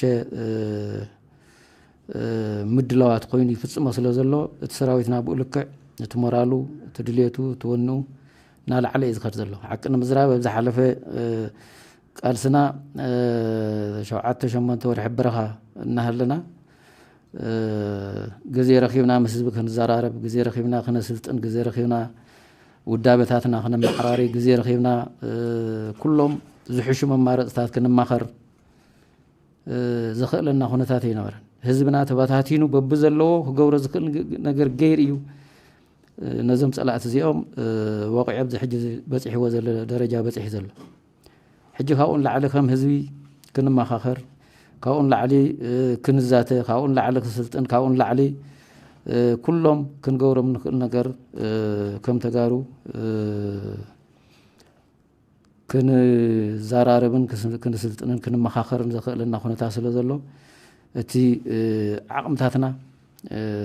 ካብ ማንም ግዜ ላዕሊ ኣብ ዝሕሸ ኣሎ ስለዚ ብድምሩ እቲ ናይ ህዝብና ሞራልን ህልኽን እቲ ናይ ሰራዊትና ሞራልን ህልኽን ተደሚሩ ሕጂ ዘለና ዓቕሚ ምስቲ በብግዚኡ ካብ ፀላእትና ዝመንዛዕናዮ ናይ ተኽሲ ናይ ሰራዊት ዕጥቅና ምዕባይ ኣብ ዝሕሸ ደረጃ ኣለና እዚ ዝሕሸ ደረጃ ምቕማጥ ደሞ ነቶም ቀጻሊ መኸተታት ብዝሕሸ መንገዲ ብዝሕሸ ኣፈጻጽማ ናብቲ ዝለዓለ ዓወትን ክንበፅሕ ዝገብሩ እዮም እዚ ከዓ ብዘተኣማምን ደረጃ ኣብቲ ሰራዊትና ከም ዘሎ ክፍለጥ ኣለዎ ካብቲ ባህሪኦም ዝብገስ ምዃኑ ተረዲእና ነገራት ካብኡ ተንዕቅን እዩ ዝሕሽ ዝመስለኒ በብግዚኡ ብዘውፅኦ ናቱ ሓደ ሲስተም እዮም ተኸቲሎም ዘለዉ እንዳሓሰቡ ናብ ስልጣን መፅኦም እንዳሓሰቡ ተጓዒዞም እንዳሓሰቡ ነቲ ኩናት መሪሖሞ ብቐሊሉ ናይ ኤርትራ ሰራዊት ይኣተውን ኢሎም 5-6 ወርሒ ፀኒሖም ድሓር ኣትዩ ኢሎም ብቐሊሉ ናብ 15-20 በፂሖም ኢሎም ኣብ ሓፂር እዋን ኣብ ትግራይ ካብ ዝነበሮም ከባቢ 10 ዝኾነ ክፍለ ጦር ኣብ ውሽጢ ሰሙን ካብ ፆታ ወፃእ ጌርናዮም ዕጥቆም ሕዲግናዮም ሓይሊ ሰዎም ዝመውት ሞይቱ ዝቆስል ቆሲሉ ዝማረኽ ተማሪኹ ካብ መቐለ ጽሞና ኢሎም ወፂኦም ቀዳማይ ነገር ካብ መቐለ እውን ተዋቂዖም እዮም ወፂኦም ካብ መቐለ ክወፁ እውን ኣብ መንጎ መቐለን እሽኸትን እቶም ሻው ዝሃድሙ ዝነበሩ ብዙሕ ዕጥቆምን ሓይሎምን ቀሪ እዩ ስለዚ ብጠቕላላ ኣብ ትግራይ ዝበዝሕ ሓይሎም ጥራሕ ዘይኮነስ ኦልሞስት ልዕሊ 9-8 ካብ 80-9% ካብ ሙሉእ ብሙሉእ ኣብ ቁፅርና ወፂኡ እቶም ዝቐረዩ ከዓ ተበታቲኖም ሃዲሞም እቲ ሪያሊቲ እዚ እዩ ነዚ ሪያሊቲ እዚ ክቕበሎ ይኽእሉ እዚኦም ኣብ ዝቐረባ እዋን ሓደ ዝገረመኒ ነገር ክነግረኩም ኣብቲ ንሕና ዝነበርናያ ግንባር ኣብቲ ናይ ኣምሓራ ክልል ቦታ ኢና ዘለና ብኩሉ ከባቢ ኣብ ጥራሕ ምክልኻል እውን ኣይኮነን ኣብ ዝቐረባ እዋን ኣብ ዘድልየና ቦታ ጠጠው ኢልና ንባዕልና ክንመዓራረ ከለና እኮ ቀጻሊ ውግኣት እንዳተገበረ እዩ ሰቆጣን ካብ ሰቆጣ ቀፂሉ 70-80 ኪሎ ሜትር እኮ ጥቂዑ ዘድልዮ ቦታ ይሕዝ ኣሎ ናትና ሓይሊ ስለዚ ኣብ ዘድልየና ሕዝቡ እንዳተዋጋእና ደው ዝበለ ነገር የለ ዝደፍና የለ ኣብ ካልኦት ከባቢታት በዚ ምዕራብ ሕጂ ይዛረቡ ነይሮም ዘይነበራ ክፍለ ጦር እውን ይቆፅሩ ዓድዋ ዕርዲ ትግራይ ምናምን እንዳለ ጠቕላላ ዘን ክፍለ ጦራት እዚአን እውን ይነበራ ናብ ካሊእ ስራሕ እየን ነይሩ ፀለምቲ ብሙሉእ ሒዝናዮ ተከዘ በፂሕና ይብሉ ግን ንሕና ኣብ ካሊእ ናሃታቶም ከባቢና ዘለና ናይ ቦታ ምምዕራይ ሓደ ግልፂ ክኸውን ዘሎ ዓንተ ወታደር ሰቐሚጥዎ እዩ ስትራቴጂካሊ ብወታደራዊ ኣወዳድባ ናይ ውግእ ኣካይዳ ብዕጥቂ ቶታሊ ትሕትየና እዮም ንሕና ኣብ ዝለዓለ ብራ ከለና እሶም ኣብ ታሕቲ ኮይኖም ንህልውናም እዮም ንሕና ከዓ ዝበለፀ ብግዜ ብኣጠቓላሊ ናይ ውግእ ኣካይዳና ተማዕራሪና ዝቐርየና ቦታውን ብሓይልና ንምለሲና أن الزغرة حيلون كنا مسوينا هذا عتك أريلو زغرة أيوان زغورنا وقعت كلاشينهم سنايبرهم دشكم حدشتي تزنورهم وديهم مس حدشتي ببجزيهم دامسو داشهم تزلوا تنزتوون من مش قريلن أبز أتصل عتك حزب تجراي كونا يعني تو طلع لنا يحسوا تكايدهم جن politically morally ولا من زم سواتيهم political أقامي ولا من ناي political morally ولا من ethics وني ولا من حقاونا يكونون ስለዚህ ምሽፋን ኩሉ ወላ ተሞት ድርና ዘለው ተሞ ዲፕሎማሲ ዘለው ተሞ ፖለቲካ ዘለው ንሽተይ ባክግራውንድም ተሪኹሙን አሸጋሪ ዝኾነ አቋም ዘለዎም አይ ቲንክ ነዛ ዝሓደትና ሃገር እና ውስብስብ ዝኾነ ሽግር ንኽእትዋውን ትባህርዮም ካብ ባህርዮም ተበግስነት ነገር ተዘሪና በትንሶም ዝኸድዎ ልክዕ ድድሕሪኦም እንዳሰዓምና መልስ ክንህብ አሸጋሪ ناتوانا نجار political أقام يقولون حقاوي أيكونن بقعتون يقولون بقع reality إذا نبب كأوز بقص politically ولا بديبلوماسي ولا بوتدرنا أي بقعتهم استحد سلذ خلنا ناي frustration حسوتيو بقى قل just frustrate غيرهم دام نجار فتو تدرنا زلوا سبات بقعتون أيكونن ناي مروحات سبسبي توزلوا بقى this really تمو بوليتيكا زلونا الشعبية سرعاتهم نزعد زي أخي حيدهم مساعدتهم داتا ما شاطروا عدنا وسبسب زهنا بوليتيكا زقتوهم تمنا يوم حرق الليت زلا ألم بنا يحسوا التاريخ زنوريهم بنا هزب تقرأي تاريخنا تناين دول زيناتهم عم يحسوا التاريخ زنوريهم سلذي كل ما أزلوا وسبسب تاريخ بمسرع بوليتيكا أقام زي ولهم حقاو زي يكونوا ناي مركنيا سبسب إزيو ما شافني وحاسوت يقولون كالي منهم نجار جورا يقول ترياليتون كانوا يقولون زي بقى تمريت زلوا نجار كانوا يقولون سلسلة كبهريهم زي بقسي كله ده فبركات راح ميديا لوهم زخوننا إنترنت أكسس لوهم زي جوروا نجار يلا سايكولوج كالون بالكا ستوسنة مسان حزخون حاسوت زي كوينو لومي صباح بحر صباح لك حسيبك مخادون يلا زعد حبيرنا هنبرينا زبلت حاسوا زلهم سواتون يكون بقى أنا جزيونة ناي قلن ناي جوجلن تقمي ستوسن نجزي توست خوينا ولا هجري بتني ولا تفاي كابز بقصة حساس با يو ناي مورال قدايونيز مثلا نحن هنياتو أقام زلوا برياليتي زعمن حزبن هجرن سلام للمعات حبير كان منوار حسب انتو حركوينو مورال الله سلازي مورالو ني إتكس ينبري زيهم إتكس وني ولا that's why سيلو قطع زي ولا حاسوت عمريت زلا خالي زاروا خالي تهاجر زلا تقمنا خالي نسم زاروا خالي أوكم جي عينت كرايسس نو علمون كرايسس أتيهم عدونا بزي كنا نحنا قلنا بس قال كم حزب أقام زلنا حزبنا قدمونا أقامنا تقاليسنا نمثل عرسو السنة استفلا لي شجر قتيمنا هم تعانت زولنا درجة بدرجة نخرجنا وتدروا عمنا حجي أبزل على درجة زولهم تعانتوا تدرس زوله أبز مرتنا جزيان بوتان توج موداتهم نبصحين تعاوتهم كراها جزيان سلاقي حزب تجراي بتميت المسنات كله من قدرات أجرجلت عزيو حزبي كم حزبي نمبراسيو يسرح زله إذا خناتات كساب مع عزيو كم زيلو غزل بحصيرو إذا جزية خناتات المفتاح انت عايز حساب زله كله مجدتات ناب تجراي تعاطي الله ناي سما يخون ناي مدري محور أقوله قلقالو تعاطي الله سبعة وردي تعاطي الله نانا تزوزي نزو تجراي بتميت بكوينات سعر وصل زي قالوا أطميهم قلقالو تسئينهم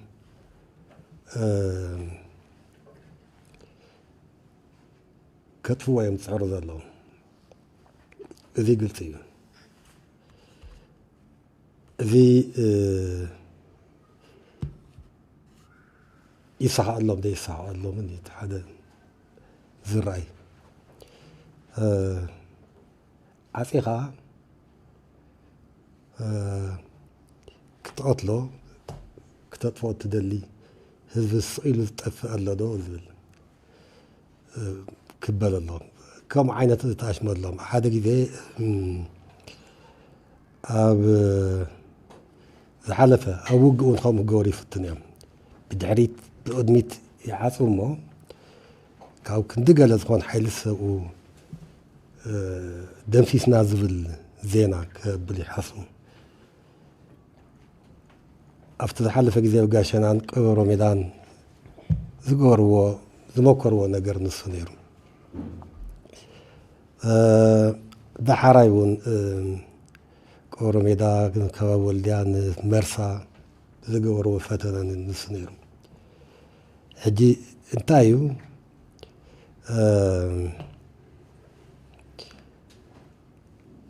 ካብ ሰራዊት ክጅምር ናትና ሰራዊት እርግፅ ታዕሊም ሓፂር እዩ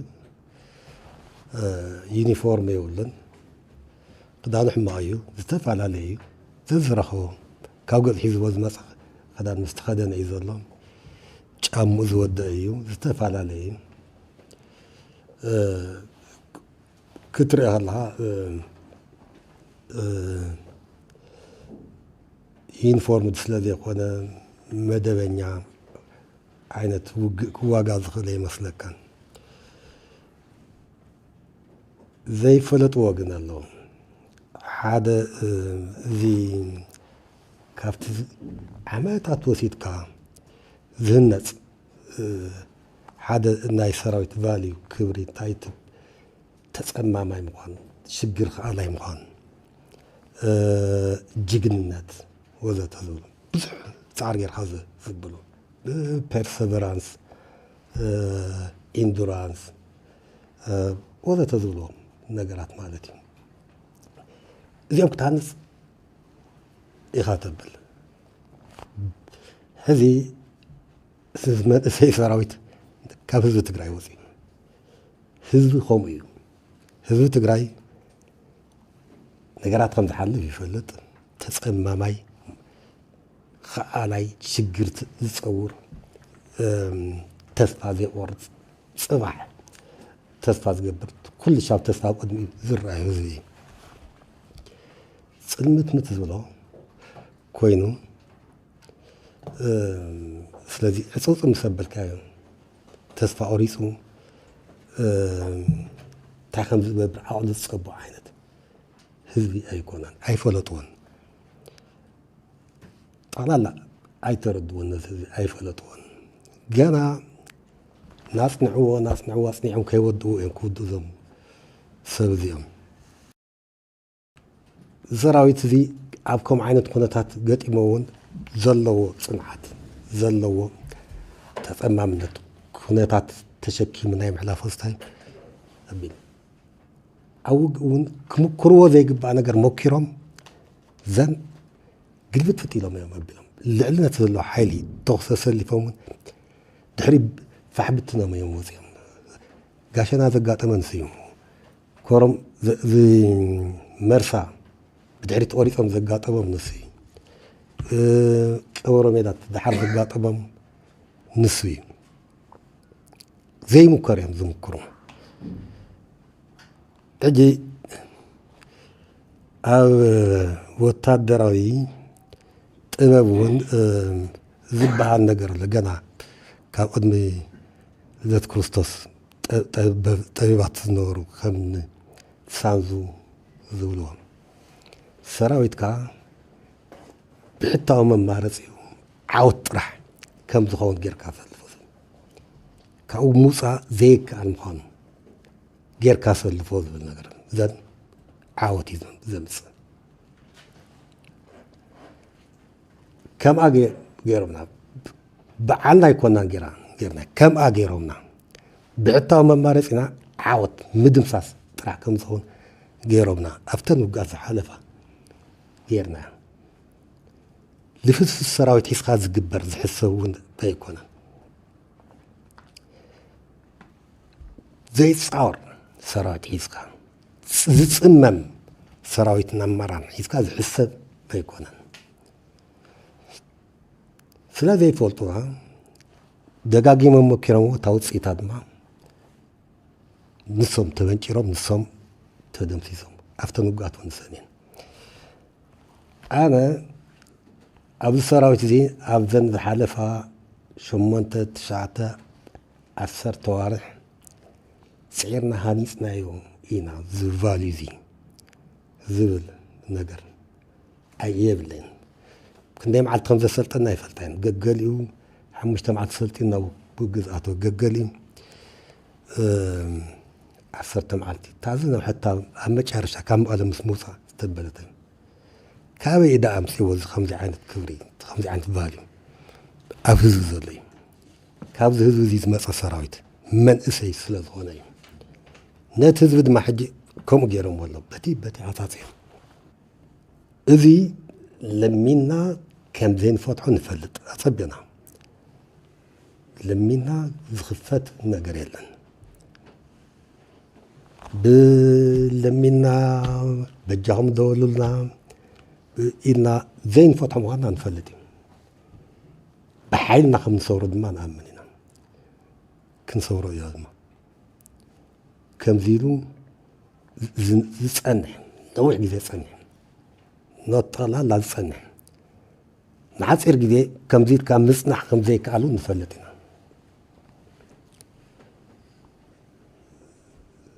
ስለዚ ፈንጂ ኣብ ኢዶም ሒዞም ኣለዉ ፈንጂ እዮም ዝፃወቱ ዘለዉ ኣብ ኢዶም ድማ ክንዲ እዩ ክልወጥ እዩ እዚ ብሓይልና ክንሰውሮ ኢና ነቲ ሕጂ ዘሎ ክባ ዝተሓባበር ይተሓባበር ብሓይልና ግን ክንፈትሖ ኢና ይቐልጥፍዋ እዮም ዘለዉ ንናይ ባዕሎም ሞት እዮም ዘቃላጥፉ ዘለዉ ናይ ማንም ኣይኮነን ህዝቢ ትግራይ ከቢብካስ ክተንበርክኽ ክሕሰብ ዝግባእ ኣይኮነን ብፍፁም ክትሓስቦ ዝግባእ ኣይኮነን ከምኡ ይሓስቡ ኣለዉ መወዳእቱ ድማ ክረኣዩ እና እዚ ከቢብካ ግዛዕ ጌርካ ብሓይሊ ምስ ኣብየካ ክተንበርክኽ ዝግበር ፃዕሪ መወዳእቱ ንመጥፊኦም እዮም ዝፃወቱ ዘለዉ መጥፊኦም ስራሕ እዮም ዘቃላጥፉ ዘሎ ብሓዊ እዮም ዝፃወቱ ዘለዉ ከቃፅሎም እዩ ድማ ህዝቢ ትግራይ ድማ ኖን ናይዚኦም ከባባ ናይ ካሊእ ከባባ ካሊእ ተደሪቦ ተዳራሪቡ እውን ክሰውሮ እዩ ታሪኹ ከምኡ እዩ ዘሎ ከም ህዝቢ መጠን ዘለዎ ክብሪ ቫልዩ እውን ንስ እዩ ስለዚ ብዘይኮን ፀወታ እዮም ዝፀወቱ ዘሎም እዚ ኣይኮን ከምዚ ተኸቢብና ክሳዕ መዓዝ እዩ ከመይና ክንፈትሖ እንዲ ቁም ነገሩ መጀመርያ እቲ ከበባ ዝሕዝ ዘሎ ጥራሕ ኣይኮነን እቲ ከቢቦምና ዝነበሩ ብጣዕሚ ዓሚቑን ፀቢብን እዩ ነይሩ ካብ መጀመሪኡ እውን መዓት ፀበብቲ ከበባታት እዮም ነይሮም ዳርጋ ሓደ ከባቢ ምስ ካሊእ ከይራኸብ መንገድታት ብምልኦም ዓፅዮም ነንወይና ንትግራይ መቃቒሎም ኣብ ብጣዕሚ ብሓፂር ዝኾነ ገመድ እዮም ኣሳሲሮምማ ነይሮም ሕዚ ተብ ውሽጢ ዝነበረ ፀበብቲ ከበባታት ባዕልና ኢና ተቃሊስና በታቲኽናዮ ትናቶም ከበባሲ ንምጥሶም ምዃንና ካብዚ ንላዕሊ መረጋገፂ የለን መቐለ ንወይና ተኸይባ ነይራ ኣክሱም ንወይና ተኸይባ ነይራ ተንቤን ንወይኑ ነይሩ ኩለን ከባብታት ካብኡ ሓሊፉ ድማ እቲ ናይ ትግራይ ሓይሊ ዝበሃል ዕጥቂ ዓጢቑ ዝንቀሳቐስ ዝነበረ በቢ ዝኸዶ ዋና ስርሖም ምኽባብ እዩ ነይሩ ባይዘወይ ህዝቢ ከም ህዝቢ ዘርኢ ከጥፍኡ ስለ ዝተልዓሉ ኩሉ ከቢብካ ምውዳእ እዩ ካሊእ ስልቲ የብሎምን ስለዚ እዚ ኩሉ ከበባታት ህዝቢ ምስ ሰራዊቱ ከም ሓደ ኣካል ኮይኑ ተሓባቢሩ በጣጢሱ ካብ ዝበዝሕ ናይ ትግራይ ኣባይርዎም ኣሎ ሕዚ ተን ኣፅኒዖም ሒዞምዎን ዘለው ሓደ ምስ ካሊእ ናይ ኢትዮጵያ ከባቢ ርክብ ከየልወና ተዋና ድማ ምስ ደገ ብፍላይ ካብ ደገ ዝመጽእ ነገራት ምስ ብሱዳን ዘሎ ርክብ ብዓፋር ጌርካ ብጅቡቲ ዘሎ ርክብን እዩ ኣብዚአን እዮም ዝረባረቡ ዘለዉ ኣነዚ ንዕኦም ታናይ መወዳእታ ገመድ እያ ተሪፋቶም ዘላ ተን ብዙሓት ገመዳት ኣብ ውሽጢ ዝነበራ እናተበተኻ ተወዲአን ሕዚ እዚኣ ኣላ እዚኣ ከምቲ ዝተገለጸ ነዊሕ ፀንሕ ዘለዎ ኣይኮነን ከምዚ ኢልና ተኸቢብና ተዓፂና ካብ ዓለም ካብ ካልእ ሕብረተሰብ ተገሊልና ክነብር ይንኽእልን እቲ ሓደ ጉኡ ንሪኦ ኣለና ናይ ህልውናና ዝፈታተን ጉዳይ ዝኸውን ህዝቢ ከም ህዝቢ ክነብር ክራኸብ ኣለዎ ብዙሕ ነገር የድልየና እዩ ምስ ዓለም ክንራኸብ ኣለና ነውፀሎ ነእትወሎ እዚ ከም ሓደ ዓብዪ ስልቲ ከም ንፕሮፓጋንዳውን ዝጥቀምሉ በዚ ገይሮም ከም ዝውድኡና ብጥሜትን ብሕማምን ብካልእ ኩሉ ኣብ ዝበፅሕዎ የብሎምን ይተሓሳቦም ግን ከምቲ ዝተባሃለ ሎሚ ጥራሕ ኣይኮን ፈሪዶምልና ካብ መጀመሪኡ ሲ ኩሉ ከበባታት ብሓይልና እንዲና ስዒርናዮ ቀሪናና ዘለዋ እዚአን እየን እቲ ኩሉ ምድላውና ድማ እዚ ንምግባር እዩ ከምቲ እንታደሰ ዝገለጾ መማረፂ የብልናን ህዝቢ ትግራይ መማረፂ የብሉን ምስዓር ጥራሕ እዩ መማረፂ እዩ ስለ ዝኾነ ከዓን ኣብዚ በፂሕ ኣሎ እናሰዓረ ንዝቕፅል ድማ ክገብሮ እዩ ሕዚ ተዓንቲ ወይ ኣብ ምንታይ ደረጃ ኣለና ኢልና ዝገለጽናዮ ንዚ ሕዚ ዝበሃል ዘሎ ከበባ በጣጢሱ ሙሉእ ሓርነትና እነረጋግፀሉ ደረጃ ዓወት ንምምፃእ እዩ ነዚ ዘኽእል ዓቕሚ ድማ እቲ እስትራቴጂያዊ ልዕልነት ኣለና ንብሎ ዘለና እዚ ኣብ ዝደለናዮ ግዜ ብዝምችወና ኩነታት ክንገብሮ ኢና ድማ ስለዚ እዚ ምግባር እቲ ኩሉ ሕብረተሰብ ይኹን ኣብዚ ብፅሒት ዘለዎ ኣብ ውሽጢ ይኹን ኣብ ደገ ይኹን ዘሎ ህዝብናን ወሲኽካ እቲ ናይ መወዳእታ ቃልሲ ምግባር ኩሉ ዓቕሙ ከውፍን በዚ ፀበባ እዚ ከዓን ከይተደናገፀ ክፈትሖ ከም ዝኽእል ኣሚኑ ቃልሲ ምቕፃል እዩ ስለዚ እንታይ ክብል ደልየ እቲ ከበባ ሓድሽ ነገር ኣይኮነን ብዙሓት ከበባታት እውን ፈንፂሕናዮም ኢና እዚ ከዓን ከም ሃገሩ ክፍንፅሐ እዩ እና ነዊሕ ፀንሕ ኣይኮነን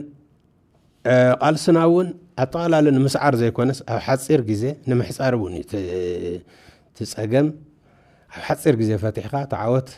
ቀልጢፉ ክመፅእ ምግባር እዩ ንሱ እውን ንሓሰብና ኢና ኩሉ ምድላውና ንገብር ዘለና ስኡልካ ክንድድላይካ ኣብ ዝጣዕመካ ትገብሮ ኣይኮነን ዘድቅስ ኣይኮነን እቲ ናህና ብልጫ ዝበሃል እውን ምናልባት ምስቲ ናይ ፀላኢ ሰራዊት ምስቲ ናይ ፀላኢ ሓይሊ ዝፈልየና እዚ እዩ ሕና ግዜ የብልናን ምስ ኩሉ ዓቕምና እናሃለና ስዕርና ክንወፅእ ኣለና ግዜ እንተወሲድና ካሊእ ፀገም እውን ክውስኸና ይኽእል እዩ ስለዚ ዘድቅስ የብልናን ኩሉ ግዜ ኣብ ስራሕ ኣለና ንዳሎ ኣለና ኣብ ዝጣዕመና ግዜ ድማ እቲ ንሓስቦ ነገር ክንገብሮ ኢና ናዚ እቲ ክንብሎ ንኽእል እዞም ዝለዓል ዘለዉ ሕቶታትን ከምዚኦም ዝበሉ ሓሳባትን ሕዚ ወቕታውያን ሕቶታት እዮም ኢልካ ክውሰድ ይከኣል ዶ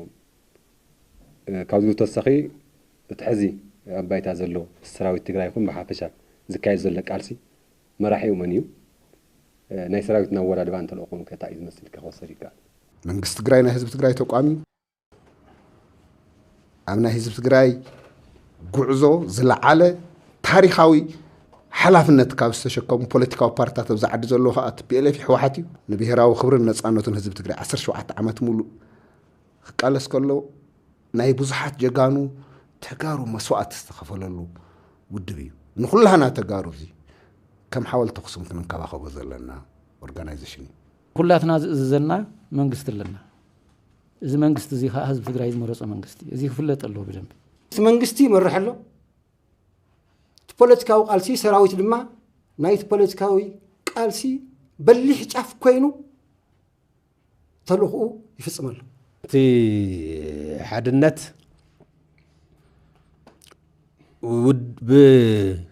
ውድብ ሕወሓት ብምኽባር ኣቢልካ ንሓድነት ናይ ተጋሩ እንድሕር ዝመጽእ ኮይኑ ንቀበሎ ወፍሪ ኣሉላ ወፍሪ ኣዴታት ትግራይ ካምፔን እዩ ቶም ኦፕሬሽናትን ኣናእሽቲ ውግኣት ናይ ኮንክ ቶም ካምፔናት ግን ብውሳነ ዝተገብሩ ውግኣት እዮም ስብልካ ምስ በለና ናወሰናዮም ዝኾንና ወታደራዊ ውሳነታት ይኮን ፖለቲካዊ ውሳነታት መንግስቲ ወሲኑ ዝገበርናዮም ካምፔናት ዘመቻታት እዮም ካብ መጀመሪኡ ጀሚሩ ክሳብ ድሓር እውን እናተመርሐ ዝመፀ ሰራዊት እዩ